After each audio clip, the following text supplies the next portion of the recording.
19 Mayıs Pazar. Bir canlı yayında yine beraberiz. Önce bir bekleyelim bakalım. Şükran hoş geldin. Arif Şimşek hoş geldin. Yavaş yavaş toparlanalım. Sevgili eşim Volga moderatör, Kelebek Etkisi, Timur Kahraman. Şu an başlamış olması lazım Timur. Musa'yı engellemişsiniz, demek ki bir şey yapmıştır. Orhan hoş geldin. Bozok kardeşim hoş geldin. Emin Ellerde hoş geldin. Tramyo 01 hoş geldin. Nuray İşler hoş geldin. Emin Cumhur Özer hoş geldin. Gökhan Ceylan hoş geldin. Arif Şimşek hoş geldin. Biraz toparlanalım. Ondan sonra konuşmaya başlayalım. Erhan hoş geldin. Hakan hoş geldin. Mesut hoş geldin. Serap hoş geldin. Çok hızlı gidiyor. Kadir Saka hoş geldin. Emre hoş geldin. Göksu hoş geldin. Göksu'nun hoş geldin. Gökhan hoş geldin.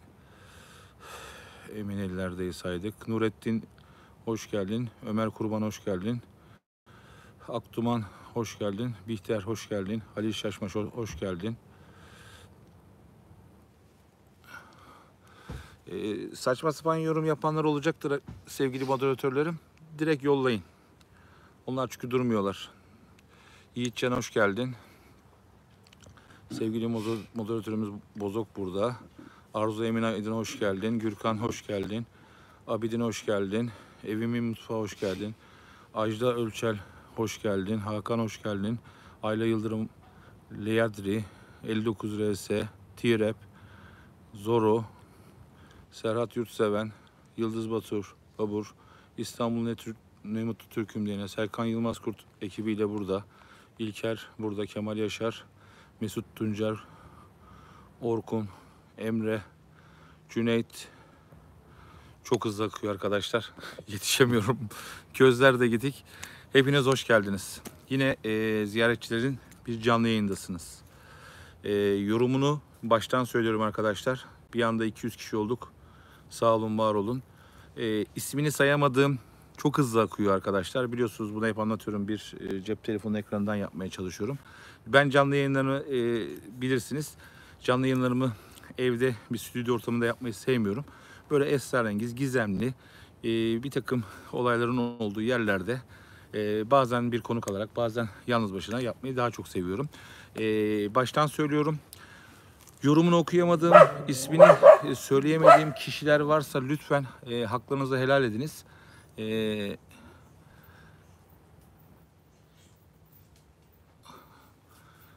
Biraz sonra yorumları okumaya çalışacağım. Çok hızlı akıyor arkadaşlar. Haklarınızı helal ediniz. Bu akşam neredeyiz? Bu akşam tabii ki her zaman olduğu gibi, ben biliyorsunuz 2 senedir Ziyaretçiler kanalına açılı 3 sene oldu. Üçüncü senemiz. Teşekkür ederim. Canlı yayınlarımın çoğunu Yuşa Tepesi'nde yaptım. Yuşa Tepesi'nin gizemi. Yaklaşık bir 10 yıl olmuştur. 10 yıldır Yuşa Tepesi'nin gizemini, Yuşa Tepesi'nde neler var, neler oluyor, onları araştırıyorum. Bu arada çok uzun süredir istiyordunuz, çok uzun süredir söylüyordunuz. Abi bir WhatsApp hattı aç, bir WhatsApp hattı aç.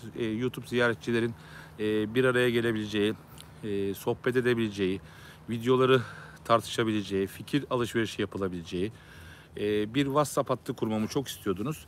Ben de 3 yıl düşündükten sonra, 3 yıl sonra bir ara Telegram grubu kurmuştum. Fakat çok bilmediğiniz kişiler geliyor, sizi manipüle etmeye çalışıyorlar, saygısızca hareketler yapıyorlar. Araştırmalarımız çok yoğun olduğu için şey yapamıyoruz. Söyleyin adına, baş edemiyoruz. WhatsApp grubunu kurdum. Moderatör arkadaşlar buradan link de atabilirler. WhatsApp grubumuza katılabilirsiniz. Sevgi saygı çerçevesinde lütfen katıldıktan sonra orada başta açıklama kısmında kurallar var. O kuralları lütfen okuyup öyle hareket edin. Buradaki amaç, ziyaretçiler videolarını sevenlerin videolar hakkında eleştiri ve sohbet edebilecekleri, fikir verebilecekleri, fikir alışverişi yapacağımız bir yer. Bu ara unuttum arkadaşlar. Herhalde görüntü ve ses net diye düşünüyorum. İsmail, Efendim abi. benim gruba resim mi atıyorsun? Yok abi. He. Ben yengemle konuşuyorum. İyi. Tabii bu akşam yine beni yalnız bırakmayan İsmail burada. Sağ olsun, var olsun. Teşekkür ederim. Dediğim gibi 10 yıldır araştırıyorum. 2-2,5 sene evvel Yuşa Tepesi'nde canlı yayın yapmaya başladım. Yuşa Tepesi'nde ne gizem var arkadaşlar? Yuşa Tepesi'nde aslında yani yıllardır, belki ben 10 yıldır araştırıyorum ama benden eski araştıran sevgili büyüklerimiz, hocalarımız da var, araştırıyorlar.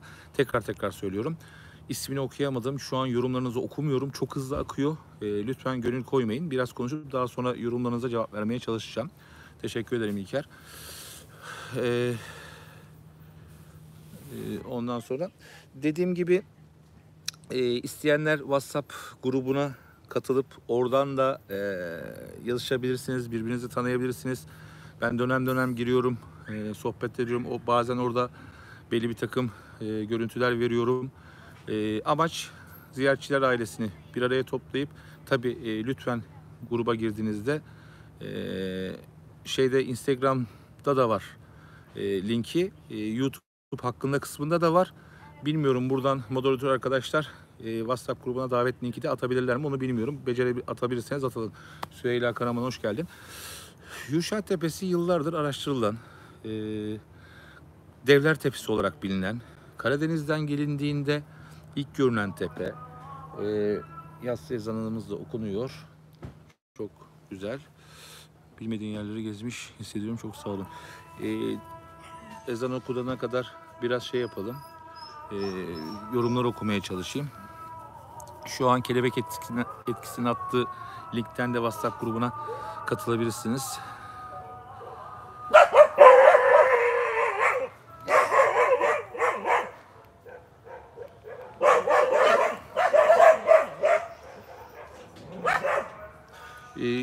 YouTube hakkında kısmında da var arkadaşlar o link. Dediğim gibi teşekkürler Şahin, hoş geldin. Onlar İsmail'in köpekleri arkadaşlar. İsmail'i birçoğunuz tanıyorsunuz. İsmail bir canlı yayınımızda gelmişti. 24-25 yıldır Yuşa Tepesi'nde ormanda yaşıyor. Birçoğunuz tanıyorsunuz. Birçoğunuz sosyal medyada çıkmıştı. Ben 2 yıl evvel tanıdım İsmail'i. İsmail işte geçen canlı yayınımızda da vardı. Biraz sonra yine katılacak. Şu an köpekleriyle ilgileniyor. 2 tane köpeği ve tek başına 24 yıldır buradaki boyut kapısının bekçiliğini yaptığını söylüyor. 2 yıldır burada. Birçoğunuz diğer geçmiş canlı yayından birçoğunuz sağ olun, var olun, ona getirmişsiniz. Köpek mamaları falan getirmişsiniz. Hatta ismini bilmiyorum. Birisi büyük bir çadır getirmiş. Allah razı olsun onlardan. Geçen canlı yayında zaten söylemiştim, gelen yapmış olduğunuz süper teşekkürden ve maddi desteklerden İsmail'e yine bir uyku tulumu ve mama aldık. Biraz sonra Şükran, teşekkür ederim. YouTube ziyaretçileri ilk açtığım günden beri biliyorsunuz farklı yerleri çekmeyi, farklı yerlerde sizlere değişik yerleri, daha önceden hiçbir yerde göremeyeceğiniz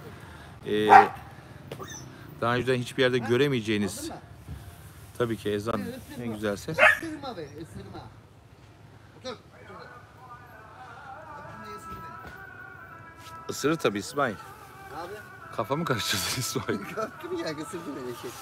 Evet, biraz yorumlara bakalım. Ezan da bitsin. Ezanı da dinlemek nasip oldu. Kızıyor ya. Durma diyorum, kızıyor. Şimdi hemen bakalım. Sevgili Orkun, bir yere gidip keşfediyorsunuz veya kayda alıyorsunuz. Emek verip ama daha sonra sonuçlanmıyor. Yanlış bir şey yaptık. Sonuçlanmıyor. Okuyana kadar gitti. Şimdi Orkun, tabii ki eleştirin her zaman güzel ama şöyle söyleyeyim. Bizim yaptığımız eleştirin tabii ki yapacaksın. Gayet de güzel bir eleştiri yapmışsın. Şimdi siz öyle düşünüyorsunuz ama bir de şöyle düşünün arkadaşlar. Evet, biz bir yerleri araştırıyoruz. Instagram ziyaretçiler 34 adresinden veya WhatsApp hattımızdan belli bir takım bilgiler geliyor. Bu bilgileri değerlendirip, araştırıp, buranın hikayesini öğrenip, buranın efsanesini öğrenip, oradaki belli bir takım kişilerle konuşup bu doğru mu değil mi dedikten sonra oraya gidiyoruz. Uzun uğraşlardan sonra bir delik, bir kaya altı herhangi bir yeri bulup oraya giriyoruz. Buradaki amacımız ne? Ziyaretçiler kanalına daha önceden hiçbir yerde görmedikleri gizemleri ortaya çıkartmak. Şimdi takdir ederseniz ki bilmediğimiz bir yere gidiyorsunuz. Bir de biliyorsunuz ben birçok videomda da söylüyorum. Daha önceden videoya başlamadan evvel biz o deliklere veya o mağaraya veya her neyse oralara girip bir yandan da moderatör arkadaşlar WhatsApp grubuna girip şu an WhatsApp grubunda sohbet ediyorlar. Şu an oradaki sohbeti bırakıp yayına katılmalarını söyler misiniz? WhatsApp'ı kapatmayı unuttum. Devamlı bana mesaj geliyor.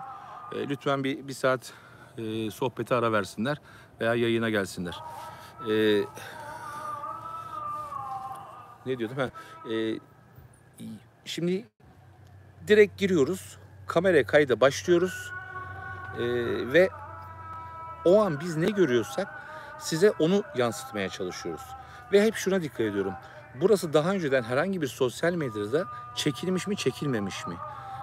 Efsanesi var mı, hikayesi var mı, yayın mı değil mi? Bunu düşünüyoruz. Daha sonra giriyoruz, gidiyoruz. Bazen sizi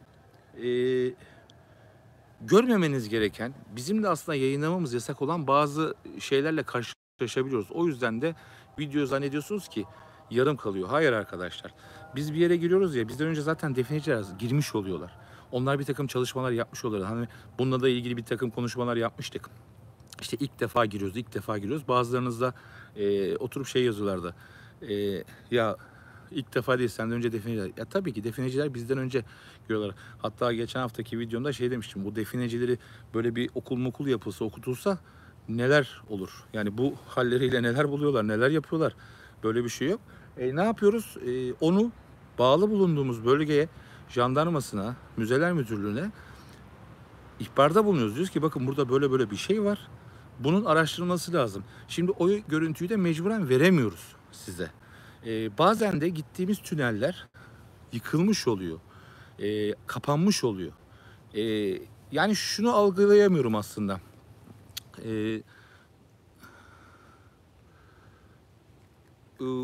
Dediğim gibi mesajların hiçbirisini okuyamıyorum. Böyle yine gelip gözüme takılıp yok işte selamımı almadın filan gibi yazanlar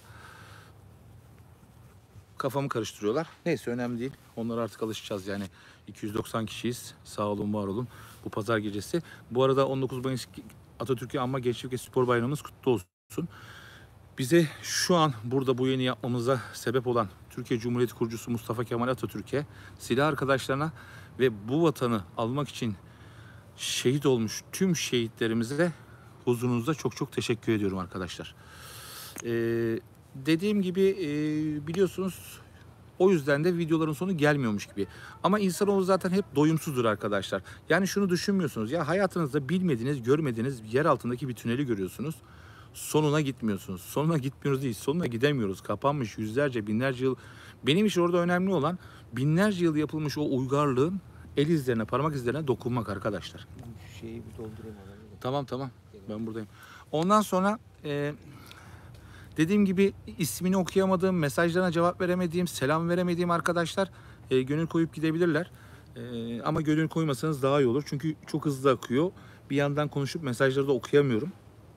Tekrar canlı yayının başında da söyledim. Şimdi Evet, dediğim abi, gibi evet, Yuşa. selamünaleyküm.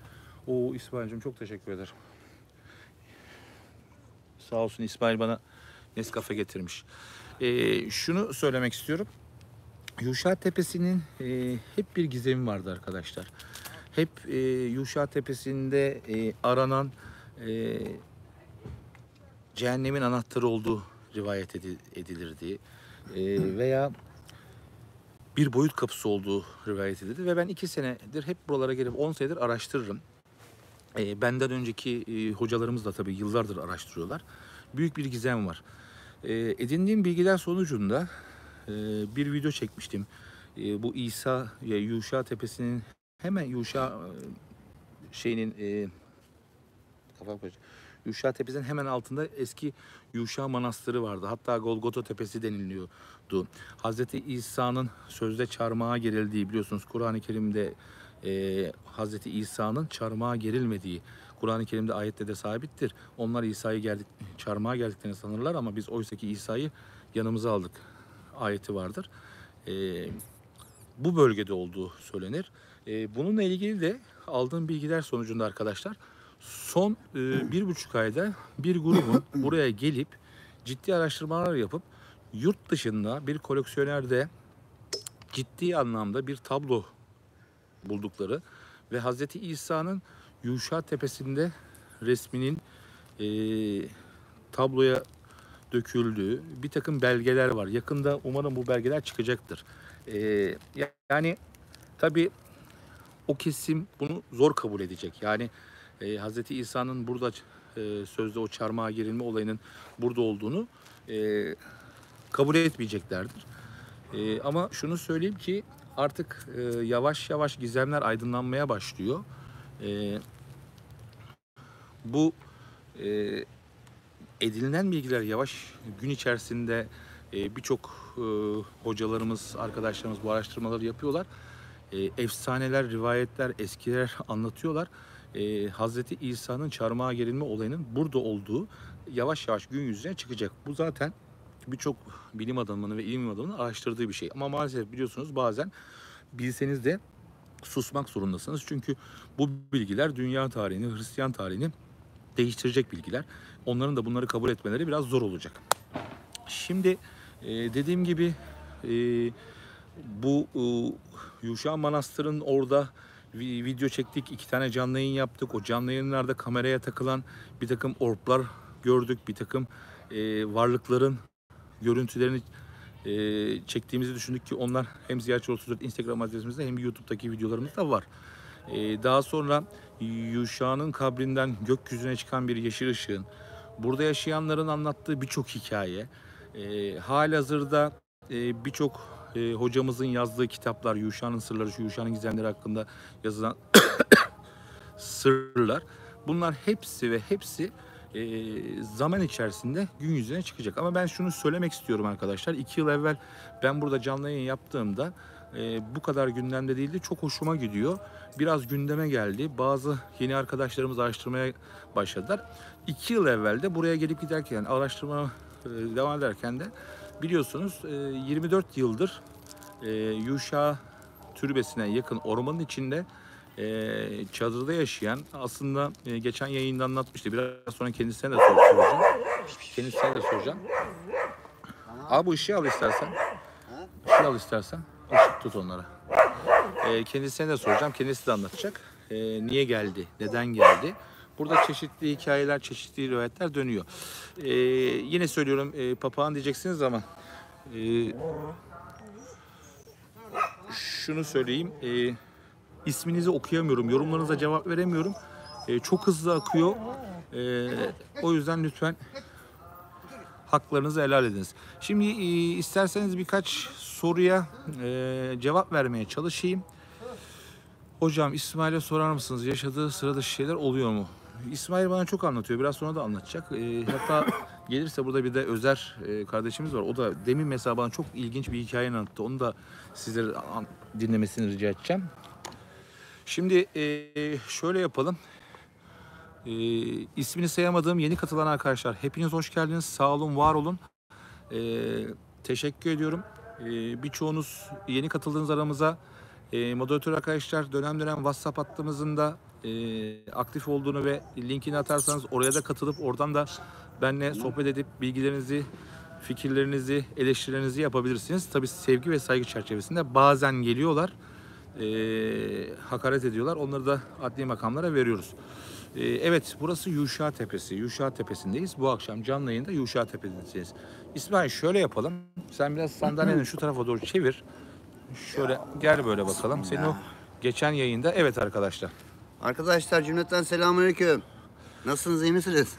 Oraya bak, bana bak. Abi ne yapayım, gözlerim seçmiyor yani dedim Evet. ya. Dönem dönem giriyoruz. İsmail geçen yayında da şunu sordular. Arkadaşlar müsaade ederseniz ben şu an yorumlarınızı okumayacağım. merak edilen Yuşa Tepesi'ndeki şu Emir Reis'e birisi yazabilir mi Yuşa Tepesi'nin Beykoz'da olduğunu arkadaşlar?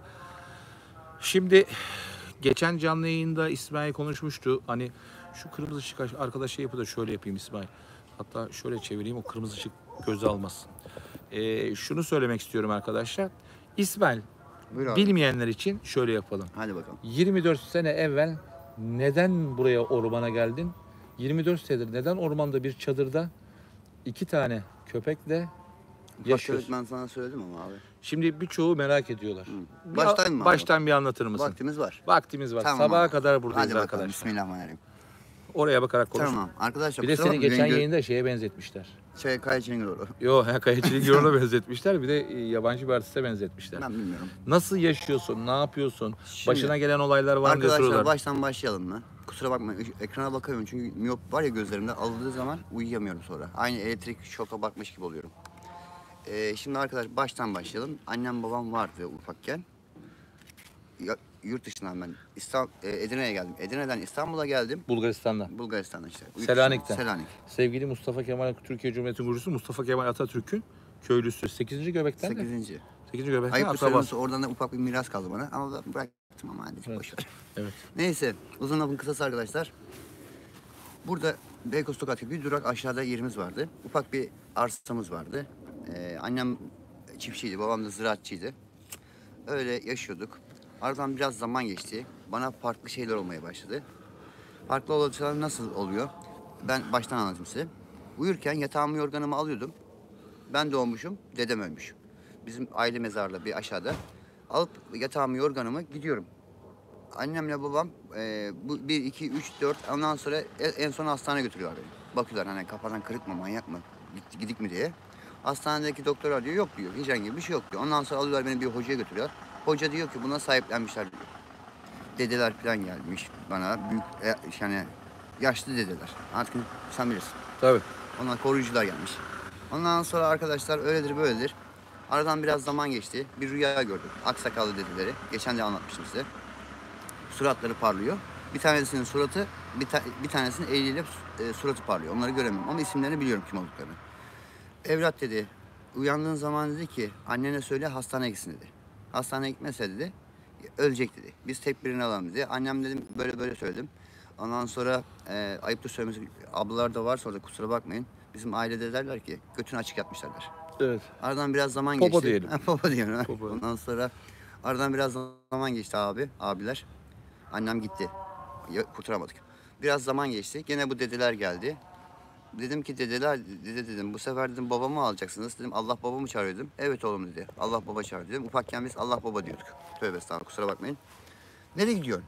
Ben buradayım, sen konuş. Ondan sonra arkadaşlar o da gitti. Aynı rüyada. Ondan sonra bir rüya gördüm. Gene kapsülün içine beni koydular. Kapsülden buraya doğru getirdiler Yuşa'ya doğru. Yuşa Hazretleri'nin burada bir düğün gibi bir şeyler varmış. Şenlik bir şeyler varmış. Otoparkta kimse yok. Her yer O zaman otopark var mı? yoktu, otopark yok. Çayır şimdi abi. Çayır değil mi? Çayır. Burada dükkanlar yok. Çayır. Neyse küre indi abi. Açıldı. Orada bayraklar ama bu Mustafa Hoca'yı gördüm.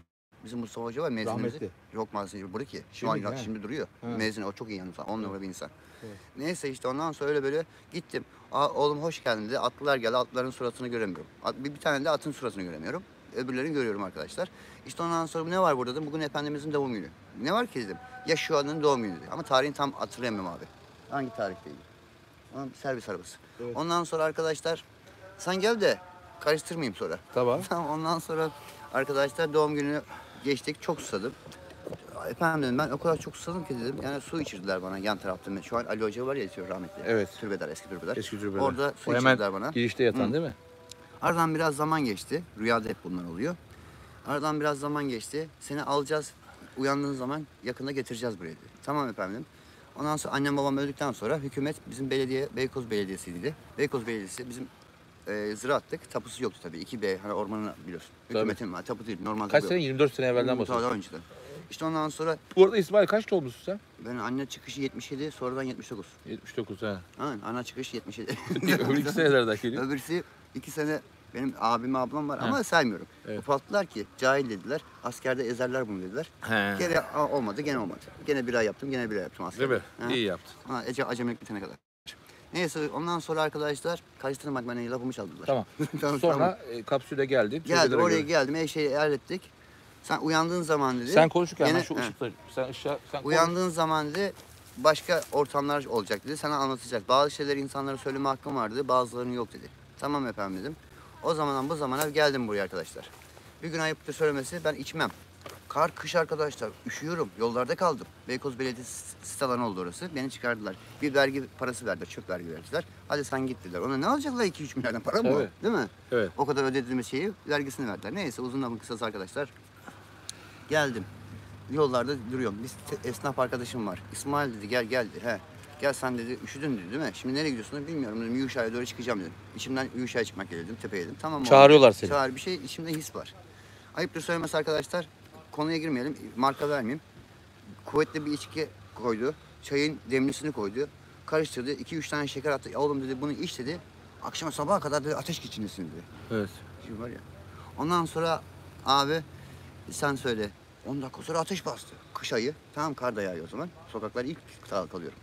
Türbenin içine girdim. Selamünaleyküm aleykümselam. Yattım türbenin. Üstümde de beyaz elbiseler vardı. Ulan dedim baktım insanlar geliyor. Bir tane çocuk, bir tane kadın, bir tane de adam. Lan korkmasınlar dedim. Ayağa kalkayım dedim. Tamam mı abi? Bismillah selamünaleyküm dedim. Adam hadi hu yaptı. Karı çığlık attı. Çocuk ağlıyor. İşte yuşak kalktı canlandı. Ben durur muyum orada? Tüy daha.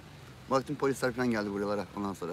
Ondan sonra ağacın üstüne şey yaptım. İşte o olaydan sonra farklı şeyler oluyor arkadaş. Şimdi ben sana size nasıl anlatayım? Sonra Yaşamanız orada lazım. çadırı kurdun. Hı, bana dedi şuraya git dediler. Gittiler. Ama insan değil. Başka Hemen şey. evet başka şeyler. Sonra orada başladın. Bir tane baraka yaptın kendine.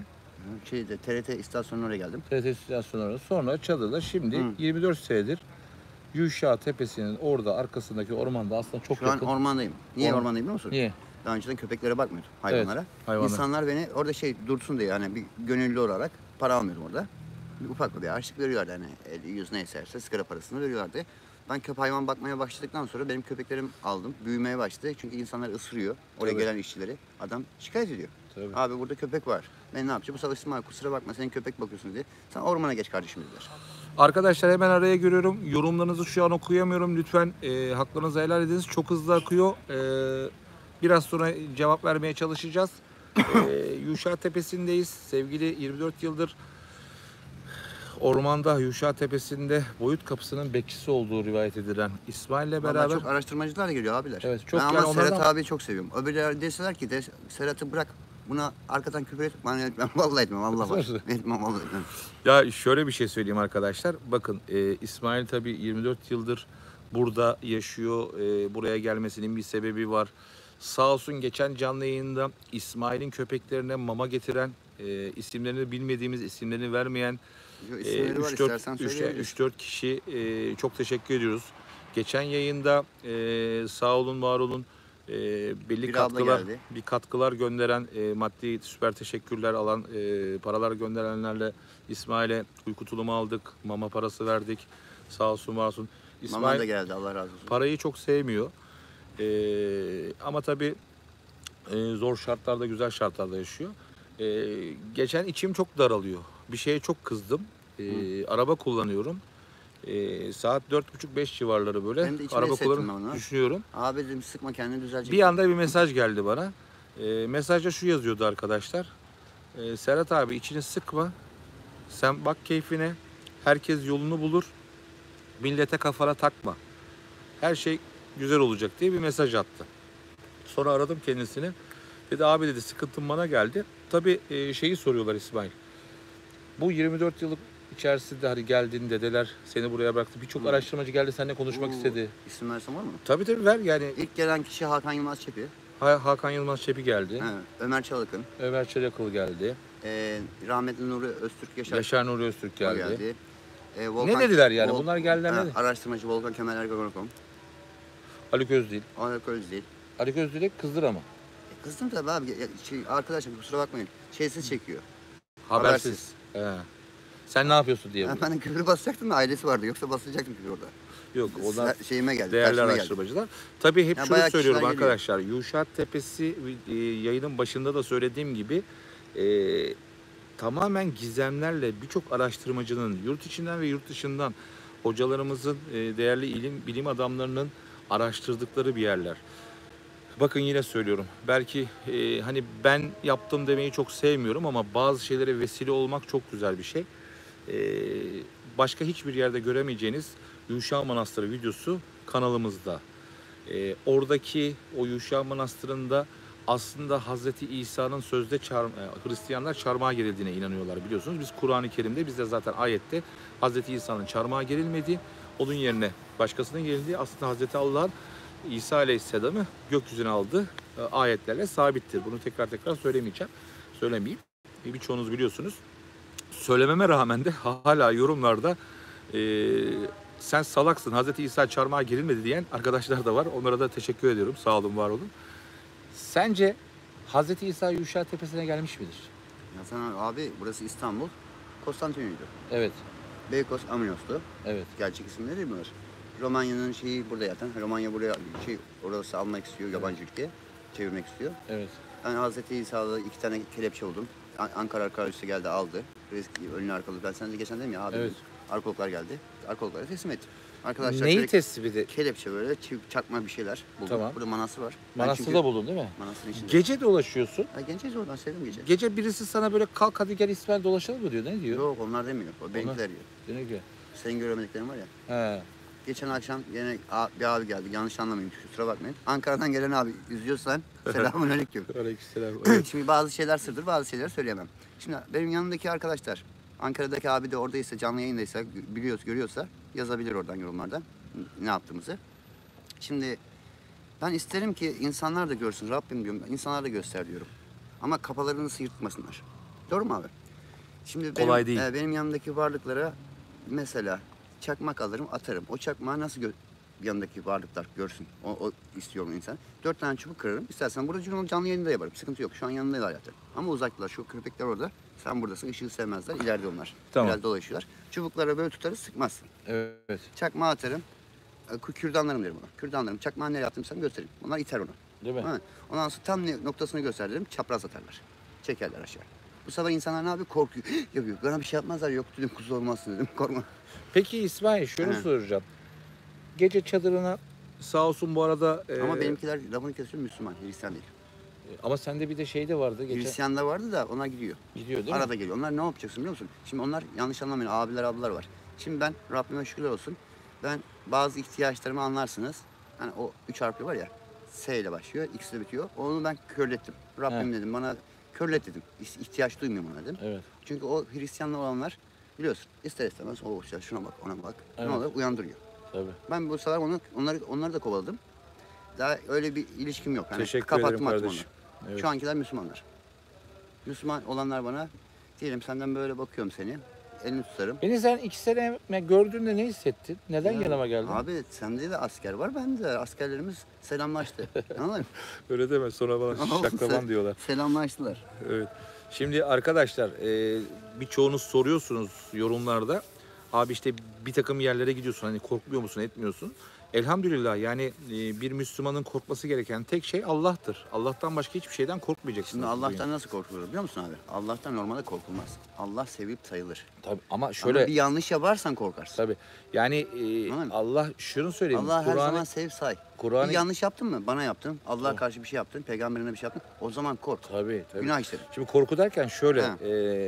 Allah'a yanlış yapmaktan korkacağız zaten hani korku Tamam derken işte. o. Bir hata işlediysen Ama korkarsın. tabii hani birçoğu inanıyor, birçoğu inanmıyor ama elhamdülillah Müslüman olan herkes cinni varlıkların bizden evvel de bu dünyada yaşayan cinlerin olduğunu zaten Kur'an-ı Kerim'deki ayetlerle Tamam sabit. bak bazı bu YouTube'cular var. O diyor korkuyormaz. Ele Ya bu arada onların ben Allah belasını bilmiyorum versin. yanlış olmasın Manyak da onlar. geçen ben İsmail'e arkadaşlar burada bir fener getirmiştim. Gittim benden fener istemişti. Fener getirdim. Geçen gün bir Onun tane ismini verme araştırmacı ama. Heh. yani büyük ihtimalle izliyorsun. Hocam hakikaten seni de seviyorum. Değerli bir kardeşimsin. Arkadaşlar Benden kiliseye küçüksün. indiler de telefon para vardı. Abi al dedim. Dönüşte geldim siyah bir cipi var. Ve şunu söyleyeceğim. Arkadaşlar, değerli araştırmacılar, birçoğunuz da yaşı benden genç ama ciddi anlamda benden verdik, daha gitti, bilgili, gelmedi daha. daha kültürlü, daha araştırmacısınız. Biliyorum, isim vermiyorum.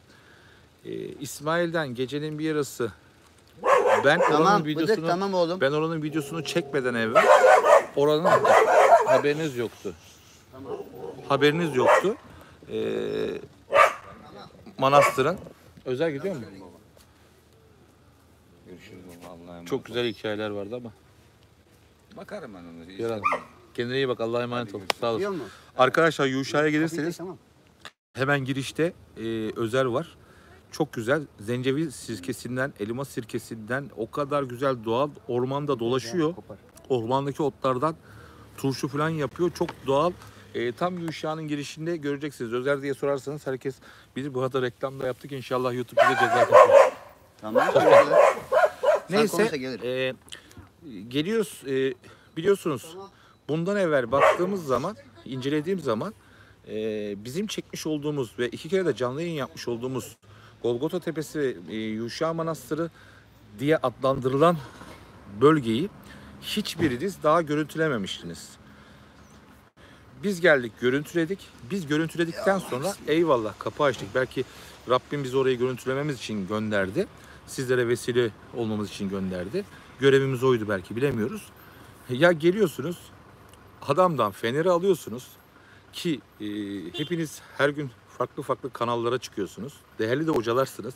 Ya gözünü seveyim o feneri geri getirin de adam yani zaten ormanın içinde cep telefonu lambasıyla yaşıyor. Lütfen ismini vermeyeceğim çünkü değerli bir hocamız. Benden de genç. Ama getirsene değil mi? Allah gitti. Gitti, Gitti değil mi? ama unuttu galiba sabahım Unuttu. ya.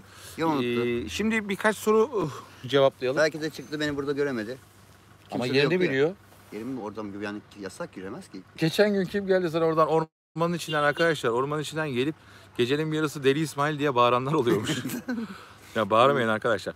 Evet şu ana kadar çektiğiniz videolarda sizleri etkileyen, ürperten hangisiydi? Video çekerken görüp. Şimdi sevgili Zero. Önce Zero'nun Suha Tanju. O soruyu biraz sonra sor. Rum yetimhanesini daha sonra konuşacağız. Şu an Yuşa'yı konuşuyoruz. Aklına soru geliyorsa özelden yazabilirsin canım kardeşim. Arkadaşlar ben size bir şey söyleyeyim mi? Burada büyük bir tılsım var. Tamam mı? Heh. Tılsım var. O tılsım beni etkiliyor. Peki boyut kapısı var mı burada? Abi boyut kapısı var da herkes göremiyor ki onu. Tamam. Zaman zaman çıkarıyor. Peki bunu yurt dışından gelen araştırmacılar... Hani o bana üniforma veren var ya ABD. He, Biliyorsun değil mi ABD adamları? tamam, Var ya Amerikan şeyleri verdi ya. tamam. Keş. Onu bir abi verdi. Evet. Bir ceket getirdi onu giy dedi. Onu giyme dedi. Tamam mı? Evet. Ben de şeye giydim. Uçak havalimanının şeyini giydim. Sen söyle. Herkes arıyor. Ama bulamazlar. Oraya Çok bak. zor. Bana bak. Ya ne yapayım abi? Gözlerim alıyor. Tamam mı? Gözlerim Sevgiye yok bak. var bende. Olsun. Etki yapıyor sonra bana. Evet, Uyuyamıyorum. tamam. Neyse işte ondan sonra abiler. Bakın size arkaya şey yaptık arkadaşlar. Orman içine stüdyo yaptık. Elimizdeki imkanlarla, ışıklarla. Neyse uzun lafın kısası abiler herkes arıyor. Bayağı araştırmacı yazarlar. Hatta burada 3-4 tane daha mağara var da Serhat abi göstermiyorum. Göster. Evet arkadaşlar. Göstermiyorum. Bana Çünkü niye buradaki biliyor gizli musun? tünelleri göstermiyor. Çünkü ben size şöyle bir şey söyleyeyim. Ben Tayyip Erdoğan'a söyledim. Reisim dedim. Reisin adamları geldi bana. İsimlerini vereyim sıkıntı yok. Verme. Vereyim mi? Verme. Evet, neyse koruma var. Birinci, ikinci koruması. Özel korumaları. Boş ver. Geldiler. Bana bir yalakalık yaptılar. Ulan diyor. Öyle demeyelim. Yaptılar ama Allah var şimdi. Şimdi elbise Sen bizi aldılar, içeri ayakkabı aldılar. attıracaksın. Bilmem ne. Hangi dağda kurt öldü? Hayırdır? Sen Siz kimsiniz? Bakıyorum kırmızı A araba plakası. Tamam sen Tamam. bizi içeri attırma Ne tamam. bir şey olmaz. Ama neyse ama ben seviyorum gene onu. Evet. Küfür de ediyorum ama seviyorum da. Allah Ekber. razı olsun. Yok Allah razı olsun. Niye şimdi sevdiğim için küfür ediyorum. Siz söyleyin arkadaşlar. İsmail abi YouTube'unda benim kendi YouTube'um vardı. Kapandı. Çok sayıda bayağı kişi vardı. Ben YouTuber değildim ama şeydim kapandı o. Evet. Yasakladılar. Orada arkadaşlar birkaç videom vardı. Videomun seslerini kesmişler. Nerede bu video? Tamam alın götüreyim sizi dedim. Ama bir şartım vardı. Ben orada 2 metre 2 metre bir sandık buldum. Üstünde eski İbranice yazılar var. Tamam. 2 tane kılıç var. Bir tane Ceylan Derisi'nden harita. Hala orada. Saklıyorum onları. Buradan giriyorsun. Kız Kulesi'nin altından çıkma yerleri var. Evet. Anladın mı? Burada. Burada var. Şu ileride. Onu Tamam. kapattık. O hocalar onu arşladı, kapattı kimse girmesin diye. Evet. Neyse ama açık yerler de var. Neyse uzun lafın kısası arkadaşlar.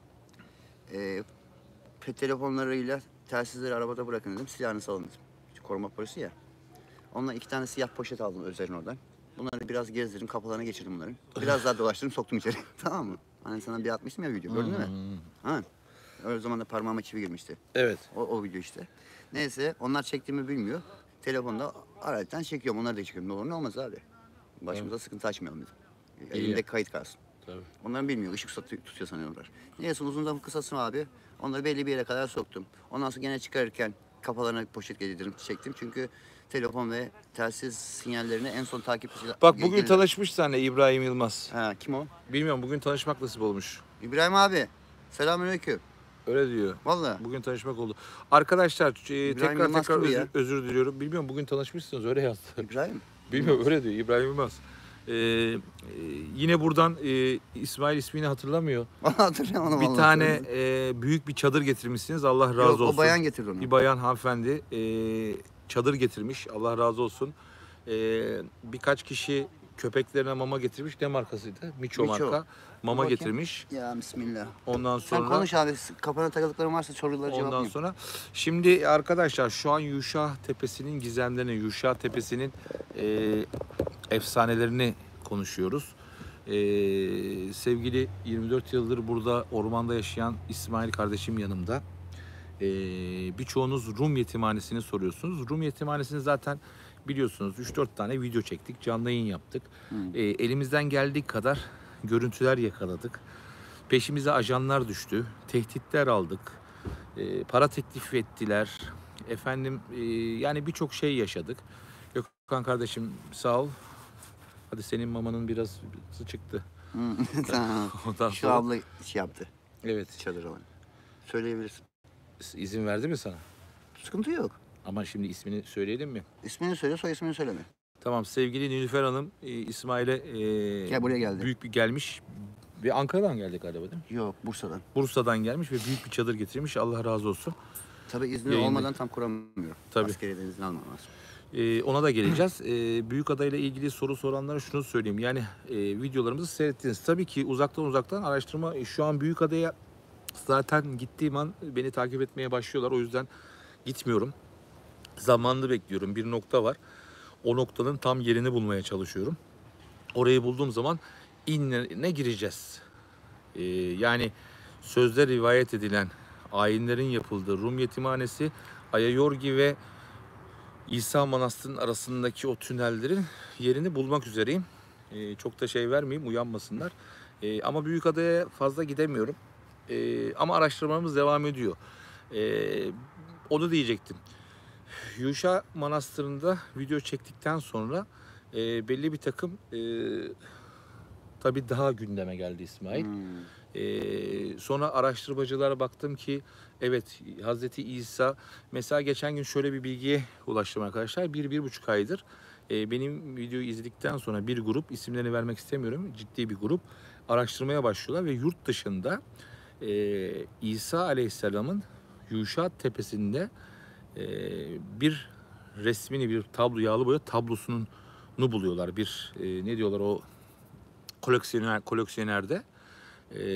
Onunla irtibat halindeler. Onu almaya çalışıyorlar. Birçok bulgular bulunmaya başlandı.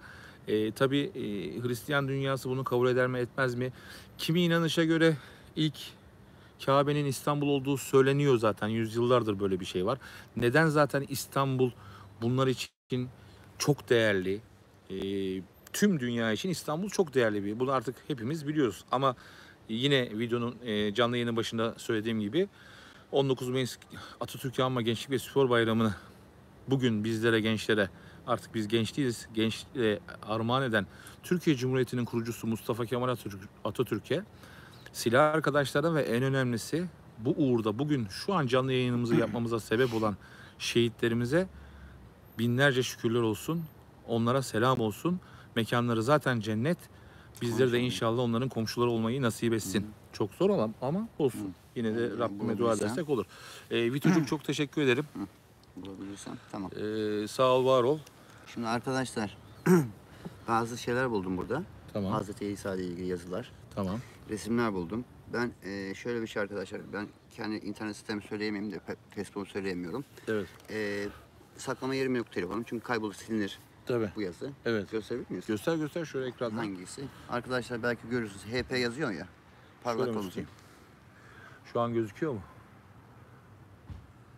Görmüşler zaten o tablo. Evet. Bu tablo. Daha değişik tablolar buldum. Mesih'in suratını buldum. Ondan sonra arkeologlar geldi, yıkadı taşı. Evet. Bu polyeler var ya. Evet. Ciletin sert ciletin. Evet. Onlar bir şeyle kaplıyorlar ya.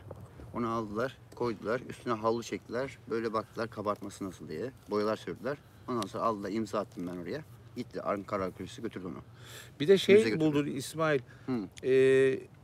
Çarmıha çivi mivi buldum Çivi dedi. gitti. Çivileri kim Ha. aldı geldi senden? Onları buldum abi. Tamam onlar evet o manastırdaki He, o manastır. delikli taşı görmüştüm. Ondan sonra ayrıca abi burada Hazreti İsa'ya ait İbranice yazılar var duvarda. Yani Arkadaşlar şöyle belki görürsünüz belki göremezsiniz. evet. Yani şu da aslında çok merak ediliyor İsmail. Yani saydığın isimlerin hepsi değerli isimler. İşte Haluk Hoca olsun, Hı hı. sevgili Ömer Çelikıl Evet. olsun. Bak abi. Başka kim vardı? Böyle eski zaman cam ama değerli camlar bunlar. Böyle Zaten arkadaşlar. cam her zaman değerlidir. Değerli camlar. Çok değerli camlar. Seninle gelip konuşmak istiyorlar ama İstiyorlar ama ben abi bakıyorum adamlar biraz pırpırcı. Candan konuşmuyorlar. He, Ha, yalancıktan konuşuyorlar. değil mi? He. Ben yalancık insanı sevmem. Ha, Evet. sevmem. Sen zaten insanları gördüğün zaman Baktım seninle iletişim için böyle duruyoruz ya. Bir kaynım kanıyor değil mi sonra? değil mi? Bir sıcaklık görüyor. Ben Öz abimden sana daha çok misal. Evet. Ha, kaynım kanıyor. Ama bazıları da gelip zaten Bazıları bir adam tipinden belli. Böyle bakıyor ya. İçinden hain planlı projeli ya. Ha. Gıcık Peki oluyorlar. İsmail, benle beraber birçok kişi merak ediyor. Mesela gece ormandasın. Şu Hı. an baktığım zaman etrafımız zifiri karanlık. Hı. Şu yaklaşık 50-100 metre yok herhalde. 100 metre ileride yatıyorsun. Ormanın içi. Çok var oradan orası. Burası E, arkası ya. Arkasındayız ama hani tam yer belli etmeyelim He, diye tamam. ondan sonra. 2 tane yavru Ha, tamam köpeğim onlar var. işte esir oldum onlara. Onlar Esir olan esir. Allah Rabbime şükür olsun. Ben kızmıyorum. Görüyorsun bir şey olduğu Giriyorsun zaman koşuyorum. çadırına. Sağ ol, var ol Serap. Çok teşekkür Ha o ederim. yaptığımı kaçarım ben. Ne oldu acaba derim. Değil mi? Bir tanesi arkadaşlar çok tatlı fakat İsmail'in yanına yaklaşmanıza müsaade etmiyor. Öbür bir tanesi var çok tatlı sevdiriyor, öbürkü ısırıyor. Yani İsmail'in yanına böyle yaklaşamıyorsunuz. Peki yatıyorsun, uyuyorsun, sabah işte bazen kalkıyorsun. Ama Ee, ben saat 6.30-7 gibi yatıyorum. Sabah yatıyorsun. Peki Sabah. sabaha kadar ormanda dolaşırken Şimdi abi köpeklerimi bağlıyorum ya. Evet. İçeri bağlıyorum. Yani çıkarken çadırın içine bağlıyorsun. çadırın içine değil. Uyurken cırcırını çekiyorum ben. He. Arkasına engel koyuyorum. Çıkıp da gitmesinler. Ha. He. Şimdi benim yanımda yatıyor. Birisi ayak ucunda yatıyor. Birisi kolumun altında yatıyor. Tamam mı? Onun içeride öbür elbiselere giriyor. Çünkü insanların içine gittiği zaman koku olmasın. Tabii. İnsan yapar hep işte. Hiçbir Şey merak yıkanmıyor ediyorlar. der. Bak Aman, o da Hı. nasıl yıkanıyorsun? ormanda yıkanıyorum abi. Ormanda Ben nasıl sana yıkanıyorsun? gösterdim ya abi. He, bana gösterdin. Orada. Bir de anlatır mısın da? Tamam kovalarım var. Kovalarım. Kovalarıma dolduruyorum suyu. Ayıp. Kışın Aynı. aynı. Kovalarım var. Kimse yapıyor zaten. Değil mi? Çıplak değilim. Yemeğini? De, komple çıplak değilim. Tabii kilodum kalıyor. Zaten Ha. yıkanırken arkadaşlar Melekler görmez. mutlaka altınız bir Kilodunuzu şey olsun yani bir değiştireceksiniz peştemal zaten. meştemal olsun. He. Çünkü melekler var. Onlar görmez. Ayıp. Çünkü onu da şöyle söyleyeyim hani birçoğunuz biliyorsunuzdur. Evlerimizde banyolarda yaşayan bir cin kavimleri var. Onlar sizi seyrederler Evet. banyo yaparken. Siz de alay ederler mutlaka ve mutlaka yıkanırken alt kısmı yani avret yeri dediğimiz yerleri örtmek için bir peştemal ve iç çamaşırlarınızla yıkanın. Daha sağlıklıdır. Ne yiyorsun? Ne mi yiyorum? Her şeyi yiyorum abi. Mesela sana burada sağ olsunlar hani esnaf falan bir şey. Esnafanları boş. Onlar hikayeci. Hikayeci değil mi? Bununla bakıyorum. ben Allah veriyor diyorsun. şimdi. Rabbim yolluyor. Böyle. Geçen gün Nescafe istedi vermediler mesela. Arkadaşlar buradan İsmail'e Nescafe isteyen esnaf arkadaşa İsim tanıyorum vermem. kendisi. İsim vermiyorum. Niye Nescafe vermedin 10 liralık Nescafe'yi? Ona da ayrıca burada şiddetle kınıyoruz. Niye vermiyorsun Boş ver yani? ama. İnsanlar Bursa'dan kalkıp buraya getiriyorlar. İsmail'i tanıdığınız zaman zaten göreceksiniz. İsmail parayı hiç sevmiyor. İsmail eğer benim tanıdığım, hani 2 senedir tanıdığım İsmail Ne? bugün paraya önem verseydi şu an herhalde çok Oo, zengin. Abiler bak ben size bir şey söyleyeyim. Anlat. Yanlış anlamayın ha. Kusura bakmayın. Buyur söz Gözlerim sende. seçmediği için fazla yaklaşamadım. Buraya o kadar manyak geliyor ki. Manyak demeyelim. Ya kusura bak ben derim içimden geliyor. Evet. Şimdi adam kendi kendine hasta yapıyor mesela. Yanlış anlamayın üzerinize almayın. Ya illa diyor gel diyorum Allah'ım kusura bakma. İstesem abi trilyonlarım olur. Giderim oradan bir tane birisini, ben kendi adıma hesap açamıyorum. Çünkü bazı bankada sıkıntılarım oldu. Biliyorsun Evet. araba vardı ya, patlattı. Araba uçtu ya. Evet. Onu trafikten indirmedim. Hala onun cezası, o mezası bilmem ne. Arkadaşlar, 180 bin lira ceza gelmiş. Şunu söyleyeyim, birçok canlı yayınımda söylemiyorum. Birçoğunuz bana dilenci diyorsunuz. Elhamdülillah Rabbim bizim rızkımızı veriyor. Maddi imkanı şu an yerinde olanlar lütfen süper teşekkürlerle katkı yapsınlar. O göndermiş olduğunuz paraların kuruşuna kadar buradaki hayvanlara mama alınacak. Geçen sefer İsmail gelen paraların hepsini sana verdim biliyorsun. Onu da söyleyelim. Yani ben buradan gelen paraları cebime koymuyorum. Abi, Bilginiz olsun. ben kendime bir şey söylüyorum. Bir taksi parası, bir sigara paramı çıkarıyorum. Gerisini Değil mama. mi? Çok pahalaştı. Geliyor mamalar. insanlar tabii mama. En az 1000 küsür lira mama. Tabii Ha. 1100 lira. Geçen gün yine sağ olsun bir kardeşimiz getirmiş. Hı hı.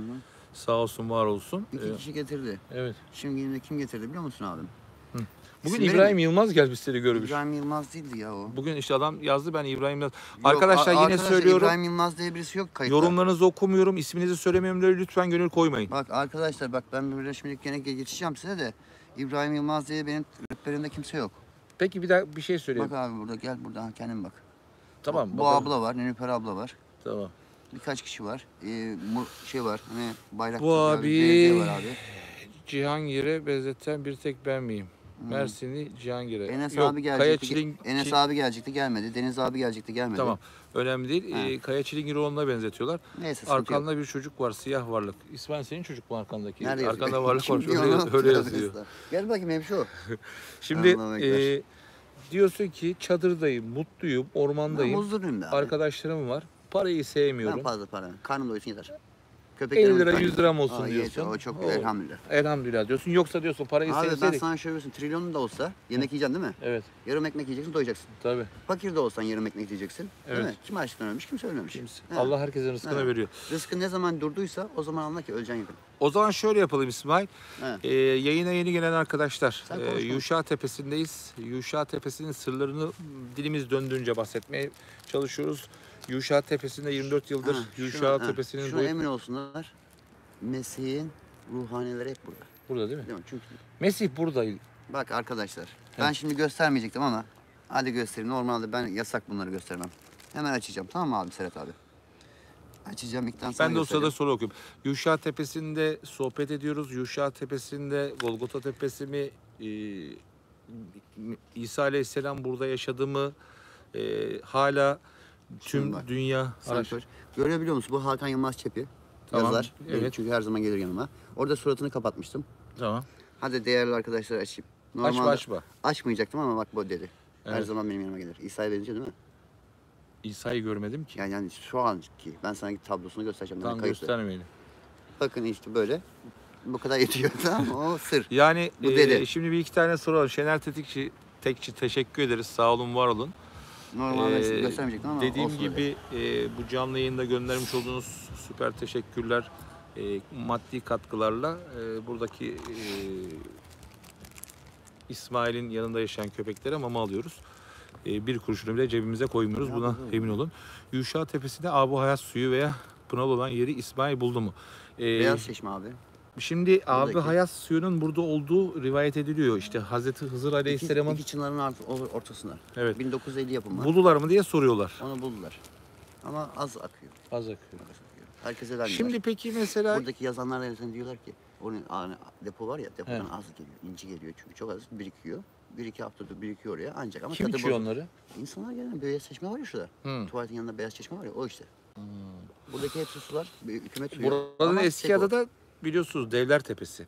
Şimdi hemen şuna da açıklık getireyim arkadaşlar. Yuşa Aleyhisselam'ın zaten Yuşa biliyorsunuz Kur'an-ı Kerim'de de şöyle bir ayet vardır. Yanlışsam düzeltin. Biz Musa ve yanındaki gence oturun o kayaya, o kayadan balık tutun dedik. Kur'an-ı Kerim'de bir ayettir bu. Hazreti Musa'nın yanındaki genç olarak tabir edilen Kur'an-ı Kerim'de Hazreti Yuşa, Yehuşa veya Yuşa. Yuşa, Hazreti Ee, Yuşa, Hazreti İsa, Yahudileri- bir tane daha var. Doğu değil, batıdan doğacak güneşi Hazreti Yeşua durduracak. Şimdi şöyle söyleyeyim, Hazreti Yuşa'nın da Yahudiler daha sonra Hazreti Musa'dan sonra peygamber ilan ediyorlar Yahudiler. Bunun mezarının da büyük olması, biz çocukken bize bu anlatılırdı. Biz ona inanmıştık.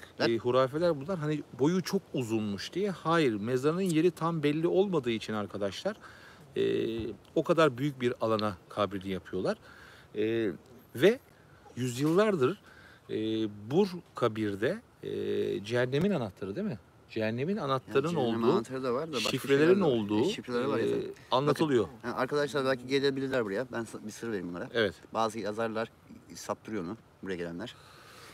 Türbenin içine girerken içinde beyaz bir tablo var. O eklendi. Evet. Tamam mı?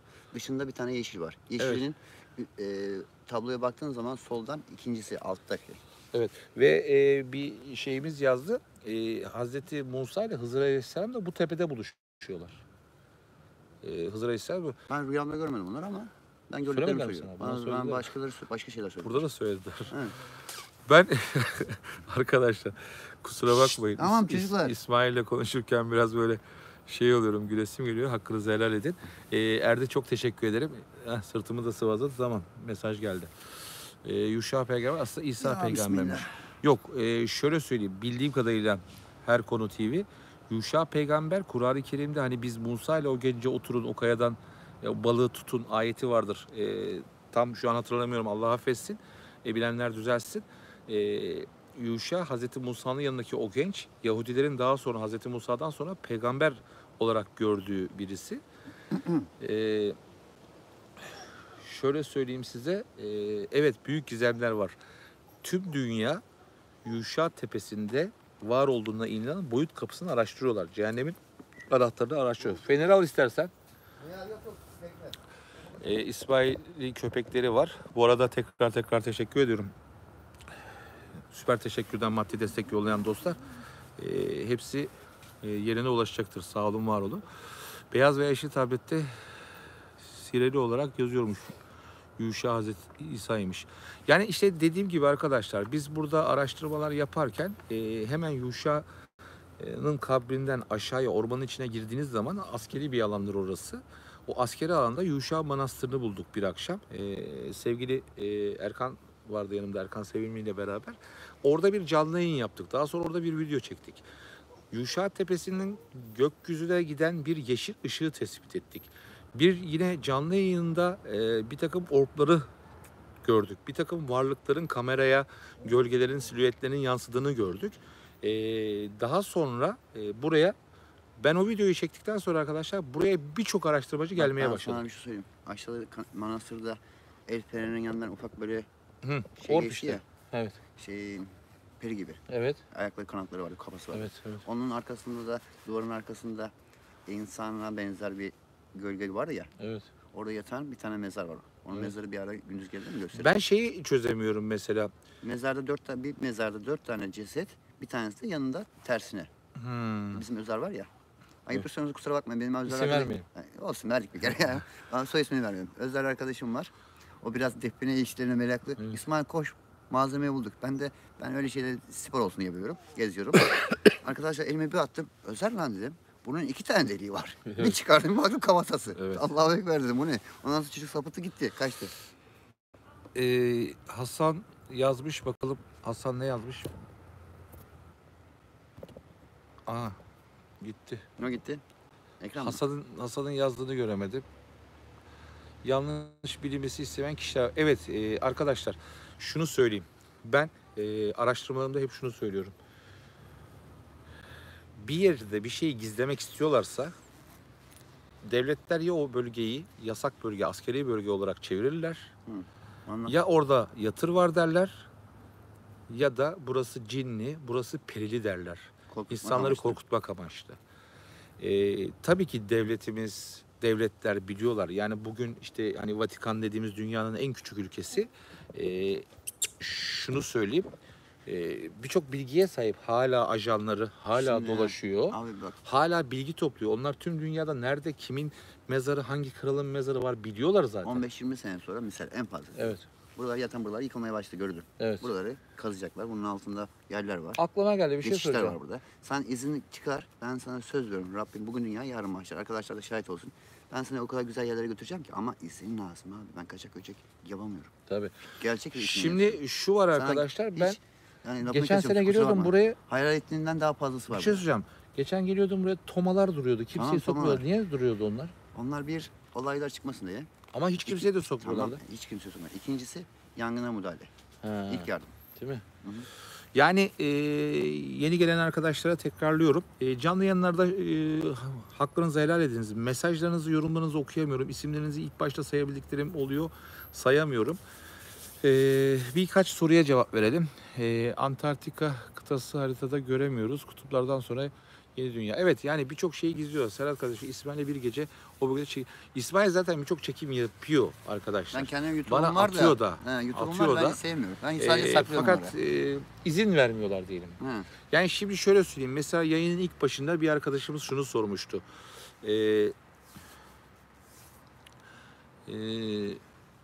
Sevgili moderatör arkadaşlarım, yayına gelip bizi sevmeyen, provokasyon yapmak isteyen tipler olabilir.